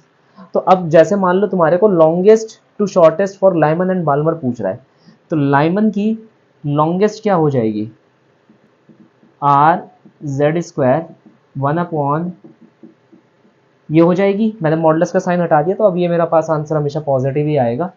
तो ये मेरे पास आंसर कितना आ रहा है, 3 अपॉन में 4 R Z square that is 1 upon में लैम्डा। ये मेरे पास लॉन्गेस्ट वेवलेंथ आ गई, क्योंकि यहाँ पर डेल्टा ई बहुत छोटी है for Lyman, then 1 by lambda of Balmer I can take it as R Z square 1 upon में 2 का whole square that is 1 upon में 4, क्लियर। तो ये आ गई लॉन्गेस्ट, क्योंकि n एक हो गया मेरे पास इन्फिनिटी, एंड 1 बाई इन्फिनिटी का whole square will be equal to 0। अब इन दोनों को आपको डिवाइड कर देना है, लैम्डा लॉन्गेस्ट 1 अपॉन में lambda shortest for Balmer and for Lyman, which is equal to 3 upon में 4 आर जेड स्क्वायर अपॉन में 1 अपॉन में 4 R Z square that is 3। तो lambda Balmer shortest, lambda Lyman longest is 3 and lambda Lyman longest upon में lambda Balmer shortest is 1 upon 3, क्योंकि हमसे ये वाली ratio पूछी गई थी, तभी यहाँ पर वर्ड रिस्पेक्टिवली का यूज हुआ है कि भाई ये अपॉन में ये निकालिए, ना कि ये अपॉन में ये, मगर मैंने दोनों निकाल दिए ताकि तुम्हें कैलकुलेशन करते वक्त ध्यान रहे। ये होता है वेवलेंथ ऑफ एमिटेड फोटोन। थोड़ा सा खत्म हो गया है, ये जो सेक्शन है यहाँ से स्टार्ट होगा वो एडवांस नीट वालों के लिए है, वो नॉर्मल नीट वालों के लिए नहीं है, ठीक है। मैं खुद ही बता रहा हूँ ये चीज़ तुम्हारे को, क्योंकि जो बच्चे देखते हैं फिर वो कहते हैं कि थोड़ा सा एडवांस करवा दिया सर ने। तो अगर तुम एडवांस हो तो इससे आगे जाने की कोशिश करना, नहीं हो तो वहाँ तक रुक जाओ, अपने बच्चों वाले सवाल तुम निकाल सकते हो, दैट्स इट, खुश रह सकते हो। यहाँ से हमारे पास बात आ रही है, जैसे तुमने ग्रेविटेशन के अंदर करा था ट्विन स्टार सिस्टम, उसी से रिलेटेड। तो अगर तुम्हें ट्विन स्टार सिस्टम नहीं पता तो फिर भी मैं बता देता हूँ। हुआ क्या कि हमारा जो न्यूक्लियस होता है और जो हमारा इलेक्ट्रॉन होता है, हम ये सोचते हैं कि जो हमारा इलेक्ट्रॉन है वो न्यूक्लियस के अराउंड घूम रहा है, लेकिन ऐसा सच नहीं है।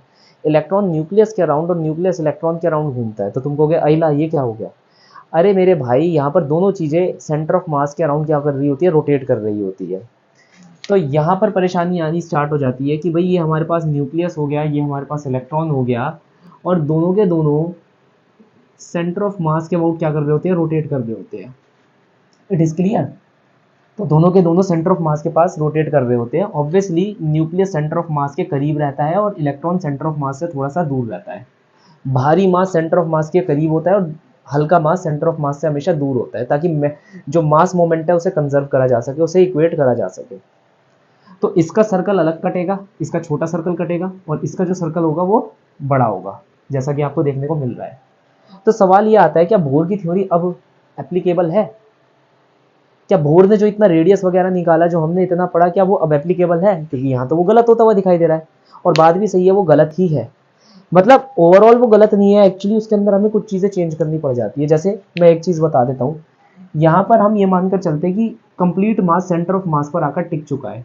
जब आप कंप्लीट मास को सेंटर ऑफ मास पर मान लेते हो तो आप ये मानते हो कि पूरा का पूरा एटम ऐसे हो गया, और एटम से दूर एक रिवॉल्विंग चार्ज पार्टिकल है जिसका मास है म्यू।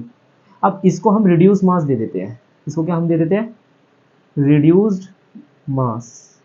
ये हमारे पास भारी भरकम न्यूक्लियस आ गया, उससे थोड़ा सा दूर हमारा इलेक्ट्रॉन घूम रहा है, लेकिन अब हम उसका मास ऑफ इलेक्ट्रॉन ना मान के रिड्यूस मास मानने लग जाते हैं, और हमारे पास ये रेडियस भी एक नई प्रकार की रेडियस आ जाती है जिसे हम निकालेंगे। ये बात क्लियर है? ये रेडियस बिल्कुल अलग है पहली वाली रेडियस से। तो रिड्यूस मास का फॉर्मूला लिख लो, क्या होता है, मास ऑफ न्यूट्रॉन मतलब mass of nucleus, sorry mass of nucleus, mass of electron, mass of nucleus plus mass of electron, that is the formula of reduce mass. अब तुम जो फॉर्मूला लिखते हो रेडियस का फॉर्मूला क्या होता है, N square H square epsilon not pi M E square into Z. इस फॉर्मूले के अंदर तुम्हें चेंज ये करना है कि यहाँ पर जो ये m दे रखा है उसे m ना लिख के म्यू लिख दो। भाई अगर तुम देखोगे मैंने लेक्चर के एक्चुअली पहले ही ये बता दिया था कि अगर ऐसा कुछ भी हो रहा है तो तुम्हें यही करना पड़ेगा, तुम्हें चीज़ों को चेंज करना पड़ेगा। चार्ज यहाँ चेंज नहीं हो रहा, न्यूक्लियस चेंज नहीं हो रहा, इलेक्ट्रॉन का चार्ज चेंज नहीं हो रहा, और n की वैल्यू चेंज नहीं हो रही, एप्सिलॉन नॉट चेंज नहीं हो रहा, कुछ भी चेंज नहीं हो रहा। चेंज क्या हो रहा है यहाँ पर, मास चेंज हो रहा है, तो तुम मास को बदल कर लिख दो। अब तुम कहोगे सर मैं ऐसे फॉर्मूले याद नहीं रख सकता। ठीक है यार, नहीं याद रख सकते, कोई फर्क नहीं पड़ता। तुम्हें पहले वाले ही फॉर्मूला याद है, मैं पहले वाले फॉर्मूले में इसे कन्वर्ट कर देता हूँ। तो अगर जो बंदे चाहते इसे आर नॉट की टर्म्स में लिखना, मतलब इन the terms of hydrogen like atom की टर्म्स में लिखना, वो एक काम करे, यहाँ पर मास of electron multiply mass of electron divide कर दे, तो आपके पास क्या आ जाएगा, देखो ये मास ऑफ इलेक्ट्रॉन और इस म्यू को चेंज कर देना, रिड्यूस मास को। अगर ये दोनों अपनी प्लेसेस चेंज कर लेंगे तो ये यहाँ आ जाएगा और ये यहाँ आ जाएगा। तो ये हमारे पास किसका फॉर्मूला बन गया, ये बन गया आर नॉट का। तो ये हो गया आर नॉट, ये बात क्लियर है, ये किसका फॉर्मूला हो गया, आर नॉट का, इंटू एम ई अपॉन में म्यू। तो जो नया रेडियस निकल कर आ रहा है इस सिस्टम के लिए, वो कितना निकल कर आया, R naught M E upon में म्यू। ऐसी चाहे तुम्हारे पास कोई भी फॉर्मूला हो, जैसे हमने एनर्जी का फॉर्मूला लिखा था, तो energy was directly proportional to mass, क्योंकि वो रेडबर्ग कांस्टेंट के डायरेक्टली प्रोपोर्शनल थी। तो यहाँ मास की जगह बस म्यू ई लिख देना, तुम्हारे को क्या फर्क पड़ रहा है। तो अगर मैं यहाँ पर ध्यान से देखूं, energy is equal to minus R C H Z square N square, तो यहाँ पर मैं लिख सकता हूँ जो नई एनर्जी आएगी दैट विल बी नया Rydberg constant C H Z square N square. अब जो नया रेडबर्ग कांस्टेंट होगा वो किस पर डिपेंड करेगा, वो म्यू पर डिपेंड करेगा। क्लियर। जो पुराना रेडबर्ग कांस्टेंट होगा वो किस पर डिपेंड करेगा, वो मास ऑफ इलेक्ट्रॉन पर डिपेंड करेगा। अगर तुम इन दोनों को डिवाइड कर रहे हो तो ई ओल्ड अपॉन में ई न्यू, सब चीज़ें तो क्लियर है, बिल्कुल सेम है। तो हमारे पास क्या आ जाएगा, मास ऑफ इलेक्ट्रॉन अपॉन में नया मास क्या है, ये वाला, और बाकी सारी चीज़ें कटकुट आ जाएंगी। तो नया जो ई निकल कर आ रहा है वो क्या है, old E multiplied by mu upon में मास ऑफ इलेक्ट्रॉन। अच्छा, वेलोसिटी में क्या फर्क पड़ेगा, कोई बताएगा वेलोसिटी में क्या फर्क पड़ेगा। तो तुम कहोगे सर कोई फर्क नहीं पड़ने वाला, वो मास पर डिपेंड नहीं करता। जब मास पर डिपेंड नहीं करता तो रिड्यूस मास से हमारे को कोई फर्क नहीं पड़ने वाला। तो ये पूरा सिस्टम है जो तुम्हारे को ध्यान में रखना है। एक्चुअली मैं ये पहले ही पढ़ा चुका हूँ, बस तुम्हारे को एक रिमाइंड करवा रहा हूँ, यहाँ पर ऐसे आंसर निकालना है। अच्छा, अगर कोई चाहता है कि R1 और R2 की वैल्यू निकालनी है तो वो कैसे निकाल सकता है, मास मोमेंट को बैलेंस करके, mass of your nucleus multiply R1 mass of electron R2, R1 plus R2 should be equal to the R1 plus R2 should be equal to this. ये क्या निकाला था हमने, R नॉट। तो दो इक्वेशन, दो वेरिएबल है, अगर R1 R2 निकालना चाहते हो तो ऐसे करके निकाल सकते हो। तो बेसिकली अगर तुम्हारे बेसिक्स क्लियर है, थोड़े बहुत मैकेनिक्स के थोड़ी बहुत बातें तुम जानते हो, तो ये सारी चीज़ें तुम कर सकते हो।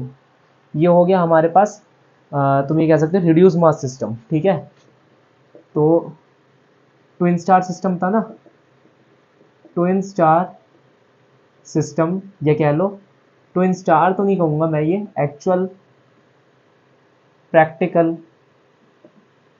मॉडल।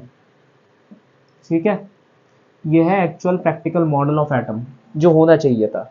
अब इसी के बेसिस पे बहुत सारी चीज़ें डिराइव करी जा सकती है। देखो, अब जो हम बात कर रहे हैं वो कर रहे हैं हम एटॉमिक एक्साइटेशन बाय कोलिजन। मतलब तुमने एक न्यूट्रॉन लिया, हाइड्रोजन पर फायर करा, उसकी वजह से उसका जो एक इलेक्ट्रॉन है वो एक्साइट कर गया। सिमिलरली ये तुम दो एटम्स के बीच में भी कर सकते हो। तुम दो एटम्स लो, मान लो तुम्हारे पास एक हाइड्रोजन है, यहाँ पर भी एक हाइड्रोजन है, दोनों आपस में टकराते हैं सच दैट दोनों के जो इलेक्ट्रॉन है n इक्वल टू 1 स्टेट के, वो किसी और स्टेट में पहुंच गए, 1 से हाइयर में पहुंच गए, या 2 पर थे तो वो 2 से किसी हाइयर में पहुंच गए। तो ऐसे क्वेश्चनों की हम डिस्कस कर रहे हैं। क्या ये क्वेश्चन नीट में आते हैं, बहुत ही लोअर लेवल पर आ सकते हैं। अगर कोई मेरे जैसा व्यक्ति हो क्वेश्चन बनाने वाला तो वो दे सकता है, लेकिन ज़्यादातर ये क्वेश्चन हम जेई के अंदर देखते हैं, जेई मेंस के अंदर देखते हैं, एडवांस के अंदर देखते हैं। फिर भी थोड़ा सा तो मैं बताऊंगा यहाँ पर, ताकि तुम लोगों को कंप्लीट नॉलेज मिल सके। यहाँ पर हमें इन क्वेश्चनों को करना कैसे होता है, हमें पता कैसे चलेगा कि एक्साइट होगा ही होगा या नहीं होगा, या जो कंडीशन है एक्साइटेशन की हम पर इम्पोज करी गई है तो उसे हमें यूज कैसे करना है। हम यहाँ पर एक जनरल केस लेकर चलते हैं कि वी नो दैट कि हमारे पास कोलिजन के 3 टाइप होते हैं, इलास्टिक, इनइलास्टिक, परफेक्टली इनइलास्टिक। इसे कहूंगा परफेक्टली इनइलास्टिक, इसे कहूंगा इनइलास्टिक और इसे कहूंगा इलास्टिक। आपको क्या करना है, सबसे पहला स्टेप, स्टेप नंबर 1 जो आपको करना है वो ये है कि आपको निकालनी है चेंज इन एनर्जी या फिर एनर्जी लॉस। ये आपको निकालना है। ये कैसे निकालना है मैं बताता हूँ। आप ये मानकर चलिए प्राइमरी कि आपका परफेक्टली इनइलास्टिक कोलिजन हो रहा है, जिसके तहत न्यूट्रॉन हाइड्रोजन से आकर टकराएगा। हाइड्रोजन का जो एटम का मास होगा वो न्यूट्रॉन के मास के बराबर ही होगा, याद रखना। तो दोनों के मास सेम है। ये इससे आकर टकराया, जब ये इससे आकर टकराएगा तो ये एक यूनिट बनकर आगे चलना शुरू होंगे with a velocity, common velocity. और ये जो कॉमन वेलोसिटी है एक्चुअली तुम लोग मोमेंटम बैलेंस से निकाल सकते हो। तो initially momentum is mass of neutron into velocity of neutron plus zero, momentum of hydrogen atom is zero. Finally ये दोनों साथ मिलकर चल रहे हैं, दोनों का मास 2mn हो गया अगर ये साथ मिलकर चल रहे हैं, और इन्होंने अचीव कर ली कॉमन वेलोसिटी। तो यहाँ पर हमारे पास आंसर आएगा v/2। m/v क्या होता है, मोमेंटम। तो initial momentum should be equal to final momentum. It is clear. अब इसके बाद हम यहाँ पर क्या करेंगे, हमें निकालना है एनर्जी लॉस। तो एनर्जी लॉस निकालेंगे, that is final energy minus initial energy. तो यहाँ पर जो आंसर निकल कर आएगा वो आएगा -1/2 times of initial energy, minus यही दिखाते हैं कि लॉस हुआ है, लेजिटिमेट लॉस हुआ है। अब आपको ये माइनस को भूल जाना है, उससे हमारे को कोई लेना देना नहीं है। आप ये ध्यान रखिए यहाँ पर ये एनर्जी कितनी कैरी कर रहा था। जैसे मैं एक एग्जांपल मान लेता हूँ, मान लो ये एनर्जी कैरी कर रहा है 20.4 इलेक्ट्रॉन वोल्ट की एनर्जी, तो आपको उसका आधा कर देना है। तो मतलब आपके पास जो एनर्जी का लॉस आएगा वो कितना आया, 10.2 इलेक्ट्रॉन वोल्ट। ये एनर्जी का लॉस आपको देखने को मिलेगा। ये बात क्लियर है। अब आपको अपने एनर्जी बैंड गैप बनाने हैं, जो एनर्जी के डायग्राम आपने बनाए थे ना अलग अलग उसके, वो बनाने हैं। -13.6, -3.4, -1.51, -0.85 एंड इन्फिनिटी, ऐसे चलता रहेगा। अब यहाँ पर सबके गैप्स निकाल लो। जैसे इसका गैप आया 10.2 इलेक्ट्रॉन वोल्ट। अब करस्पॉन्ड करो कि ये जो एनर्जी का गैप आया है, ये जो लॉस एनर्जी आई है, तुम्हें नहीं लगता ये इसके बराबर आ रही है। n=1 और n=2 बैंड गैप के बीच में जो एनर्जी आई है ये इसके बराबर आ रही है। तो अगर कभी भी ये जो लॉस एनर्जी है, ये लॉस एनर्जी अगर ऐसे किसी भी एक बैंड गैप के बराबर आ जाए, मतलब जैसे अगर तुमने ये वाला निकाला तो ये आएगा 12.09। अब अगर मान लो ये 12.09 होता तो इसका मतलब था हमारा इलेक्ट्रॉन क्या करता, इस एनर्जी को एब्जॉर्ब करता, एब्जॉर्ब करने के बाद 1 से 3 चला जाता। अभी कितना है 10.2, तो वो क्या करेगा, एब्जॉर्ब करेगा उसे, क्योंकि इनइलास्टिक कोलिजन है तो ऑब्वियसली जो डिफरेंस आया एनर्जी का वो कहीं ना कहीं तो जाएगी, हीट में तो डिसिपेट हो नहीं सकती। इस लेवल पे हीट पे डिसिपेट होती भी नहीं है, तो वो n=1 से कहाँ चला जाएगा, n=2। तो वो ये जितनी लॉस एनर्जी थी वो एक्चुअली क्या काम आई, वो लॉस एनर्जी एक्साइटेशन के काम आ गई। वो लॉस एनर्जी किस काम आ गई, एक्साइटेशन के। तो हमारा जो इलेक्ट्रॉन है वो यहाँ पर से एनर्जी एब्जॉर्ब करके n=2 में पहुंच जाएगा, एंड देन जो हमारा कार्यक्रम चल रहा था वो हमेशा चलता ही रहेगा, उसमें कोई टेंशन वाली बात नहीं है। तो ये हमारे पास हो जाता है। अब एक और एग्जांपल ले लो, जैसे मान लो, अब एक चीज इसमें ध्यान रखना, ये जो केस है परफेक्टली इनइलास्टिक का है। अगर कुछ ऐसा हो रहा है तो भले ही सिनेरियो कुछ भी देखने को दिख रहा हो, तुम्हारे को क्वेश्चन में कुछ भी दे रखा हो, वो कोलिजन परफेक्टली इनइलास्टिक तरीके से ही हुआ है, अदरवाइज तो ये होता ही ना। जैसे अब मैं एक एग्जांपल ले लो, मान लो प्रैक्टिकली कोई एक्साइटेशन देखने को नहीं मिलता, तुम्हारे को कोई एक्साइटेशन देखने को नहीं मिल रहा। अब अगर कोई एक्साइटेशन देखने को नहीं मिल रहा तो मैं क्या कह सकता हूँ, मैं ये कह सकता हूँ कि भाई मेरा जो कोलिजन था वो कैसा था, इलास्टिक कोलिजन था। हुआ ही नहीं मेरा कोलिजन, तो मतलब ये सिनेरियो भी क्या हो जाएगा, गलत हो जाएगा। इसका मतलब क्या है, न्यूट्रॉन आया, हाइड्रोजन से टकराया, देन उसके बाद जो फर्दर हमारी कंडीशन बन जाएगी फॉर द इलास्टिक कंडीशन, वो क्या हो जाएगी, न्यूट्रॉन खुद रुक जाएगा, भाई वेलोसिटी ऑफ न्यूट्रॉन 0 हो जाएगी, और जो हमारा हाइड्रोजन है वो न्यूट्रॉन की वेलोसिटी लेकर आगे चला जाएगा, क्योंकि वेलोसिटी क्या हो जाती है, अगर मास सेम रहते हैं in the case of elastic collision exchange हो जाती है। ये बात क्लियर है। तो तुम्हें करना क्या है, तुम्हें पहला स्टेप ये निकालना है कि डिफरेंस एनर्जी निकाल लो। डिफरेंस एनर्जी निकालने के बाद तुम ये चेक कर लो कि ये जो लॉस है क्या ये एक्साइटेशन के बराबर आ रहा है किसी भी एक बैंड के। अब इतने सारे रैंडम बैंड्स हैं वो तो रहेंगे ही रहेंगे, तो किसी भी एक बैंड के बराबर आ रहा है। अगर ये बैंड के बराबर स्पॉट हो गया तो इलेक्ट्रॉन सबसे पहले वो एब्जॉर्ब करके उस पॉसिबल बैंड के अंदर चला जाएगा। वो वन वन पे एब्जॉर्ब, अगर वो वन पे है तो एब्जॉर्ब करेगा 10.2 इलेक्ट्रॉन वोल्ट और 2 पर पहुंच जाएगा। ये चीज क्लियर? इतना हमने निकाल लिया। अब मान लो मैं एक और एग्जांपल ले लेता हूं, जैसे 24.18 दे देता कोई। अब अगर 24.18 मैंने लिया तो पहले मैं एनर्जी लॉस निकालूंगा यहीं पर से। 24.18 का आधा कितना हो जाएगा 12.09। अब यहां पर से हमारे पास जो ये आंसर आया है 12.09, उसमें बड़ा ध्यान से समझना। 12.09 के हमारे पास दो केस हो जाएंगे, या तो जो हमारा इलेक्ट्रॉन 1 से 3 ट्रांजिट कर जाए तो केस हो जाएगा परफेक्टली इनइलास्टिक का। भाई उसने 1 पर एब्जॉर्ब करा, वो 3 पर पहुंच गया, डायरेक्टली बात खत्म हो गई। लेकिन उसके पास एक और विकल्प है, वो 1 से 2 पर भी तो जा सकता है। तो क्या पता वो 1 से 2 पर चला जाए, तो इसमें आ जाएगा इनइलास्टिक कोलिजन का केस। परफेक्टली वाला नहीं होगा ये वाला केस होगा, परफेक्टली नहीं होगा ये। तो ये 1 से 2 चला जाएगा। तो तुम कहोगे सर जो बाकी रिमेनिंग एनर्जी है फिर उसका क्या होगा? अरे मेरे भाई जो बाकी रिमेनिंग एनर्जी है देन वो रीडिस्ट्रीब्यूट होती रहेगी इनके बीच में, तब ये चिपकेंगे नहीं आपस में। तब ये भाई न्यूट्रॉन अलग वेलोसिटी से जाएगा और हाइड्रोजन एक अलग वेलोसिटी से जा रहा होगा। अब तुम कहोगे सर प्रैक्टिकली आंसर निकाल कर बता सकते हो कितना कितना होगा? बता सकता हूँ। सबसे पहली तो हमारी जो इक्वेशन है मोमेंटम की वो तो यही रहने वाली है, यहाँ से हटा देता हूँ। अब देखो पहली इक्वेशन ऑफ मोमेंटम क्या रहेगी? Mass of neutron, velocity of neutron initially equal to mass of neutron, final velocity of neutron and final velocity of hydrogen. v1 v2 मैंने ले ली। देन एनर्जी बैलेंस कर सकता हूँ मैं। तुम कहोगे अरे सर क्या बात कर दी आपने, एनर्जी बैलेंस आप कैसे करोगे इसके अंदर? यार ये तो इनइलास्टिक का केस है। मैंने कहा मैं हूं ना, मैं कुछ भी कर सकता हूँ, ठीक है। मेरी क्लास के अंदर मैं कुछ भी कर रहा होता हूँ। तो तुम्हारे को तरीके सिखा रखे हैं ना मैंने, वर्क पावर एनर्जी में भी सिखाए थे कि भाई अगर 10 रुपए लेकर चले, 2 रुपए की कैंडी खरीद ली, तो तुम्हारे पास कितने रुपए बचे? 8 बचे, नहीं बचे? अब यहाँ पर तुम ये सोचो तुम एनर्जी कितनी लेकर आ रहे थे, इतनी एनर्जी लेकर आ रहे थे, तो ये टोटल एनर्जी तुम इनिशियली कैरी कर रहे हो, उसमें से कितनी एनर्जी का यूज हुआ? सिर्फ इतनी एनर्जी का यूज हुआ। तुम्हारे पास फाइनली कितनी एनर्जी बच जाएगी रिस्पेक्टिवली? अब बात समझ गए? तो यहां पर इनइलास्टिक केस भी हो सकता है एक्चुअल में, अगर तुम देखोगे ऑन एक्चुअल प्रैक्टिकल लेवल कि 1 से वो 2 भी जा सकता है, और जो बाकी एनर्जी बच जाएगी वो एक्चुअली इन दोनों में, दोनों मासेस में रिडिस्ट्रीब्यूट हो जाएगी, हाइड्रोजन और न्यूट्रॉन के अंदर, और फिर वो किसी किसी वेलोसिटी से आगे जा रहे होंगे, वो चिपक कर नहीं चल रहे होंगे। ये बात क्लियर है? तो हमें इतना सब कुछ एक्चुअली यहाँ पर चेक करना पड़ता है, इसलिए मैं ये करवा नहीं रहा था, लेकिन यही इसका लेजिट प्रोसेस है। लेकिन तुम्हारे को क्वेश्चन इसमें से कैसा आएगा, कैसा भी नहीं आने वाला। ये सेक्शन सिर्फ उन्हीं बच्चों के लिए था जो कि करना चाहते थे।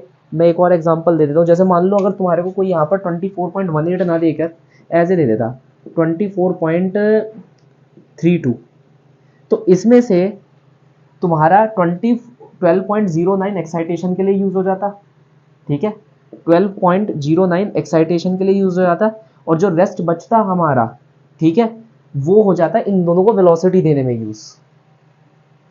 तो ये काफी कंफ्यूजिंग एक तुम कह सकते हो टॉपिक बन जाता है, इसलिए मैं ये कराना पसंद नहीं करता, लेकिन बच्चों को पसंद है ये वाला टॉपिक। जो अच्छे बच्चे हैं उन्हें ये टॉपिक अच्छे से समझ आता है, इसलिए मैंने यहाँ पर करवाया। It's okay. तो यहाँ पर इतना सब कुछ तुम्हारे को याद नहीं रखना, 3 स्टेप्स याद रखो। लॉस निकाल लो, लॉस निकालने के बाद एक केस देख लो परफेक्टली इनइलास्टिक का आ सकता है, नहीं आ सकता। अगर आ गया तो वेल एंड गुड, मतलब परफेक्टली इनइलास्टिक पॉसिबल होगा वहाँ। एक केस देख लो इनइलास्टिक का आएगा या नहीं आएगा, वो कैसे आएगा। जैसे अभी हमने यहाँ पर देखा 12.09 का बैंडविड्थ हमारे को गिवन है, तो 10.2 का अगर हमने यूज कर लिया तो बाकी का वेस्ट जाएगा। वो जो बाकी का वेस्ट जाएगा वो एक्चुअली हीट में ना डिसिपेट होकर इन दोनों में रिडिस्ट्रीब्यूट होकर आगे चला जाएगा। Is that clear? तो ये एक्स्ट्रा नॉलेज है, काफी बच्चे इसे छोड़ सकते हैं, मैं तो कहता हूँ नहीं आ रहा तो रहने दो, छोड़ दो।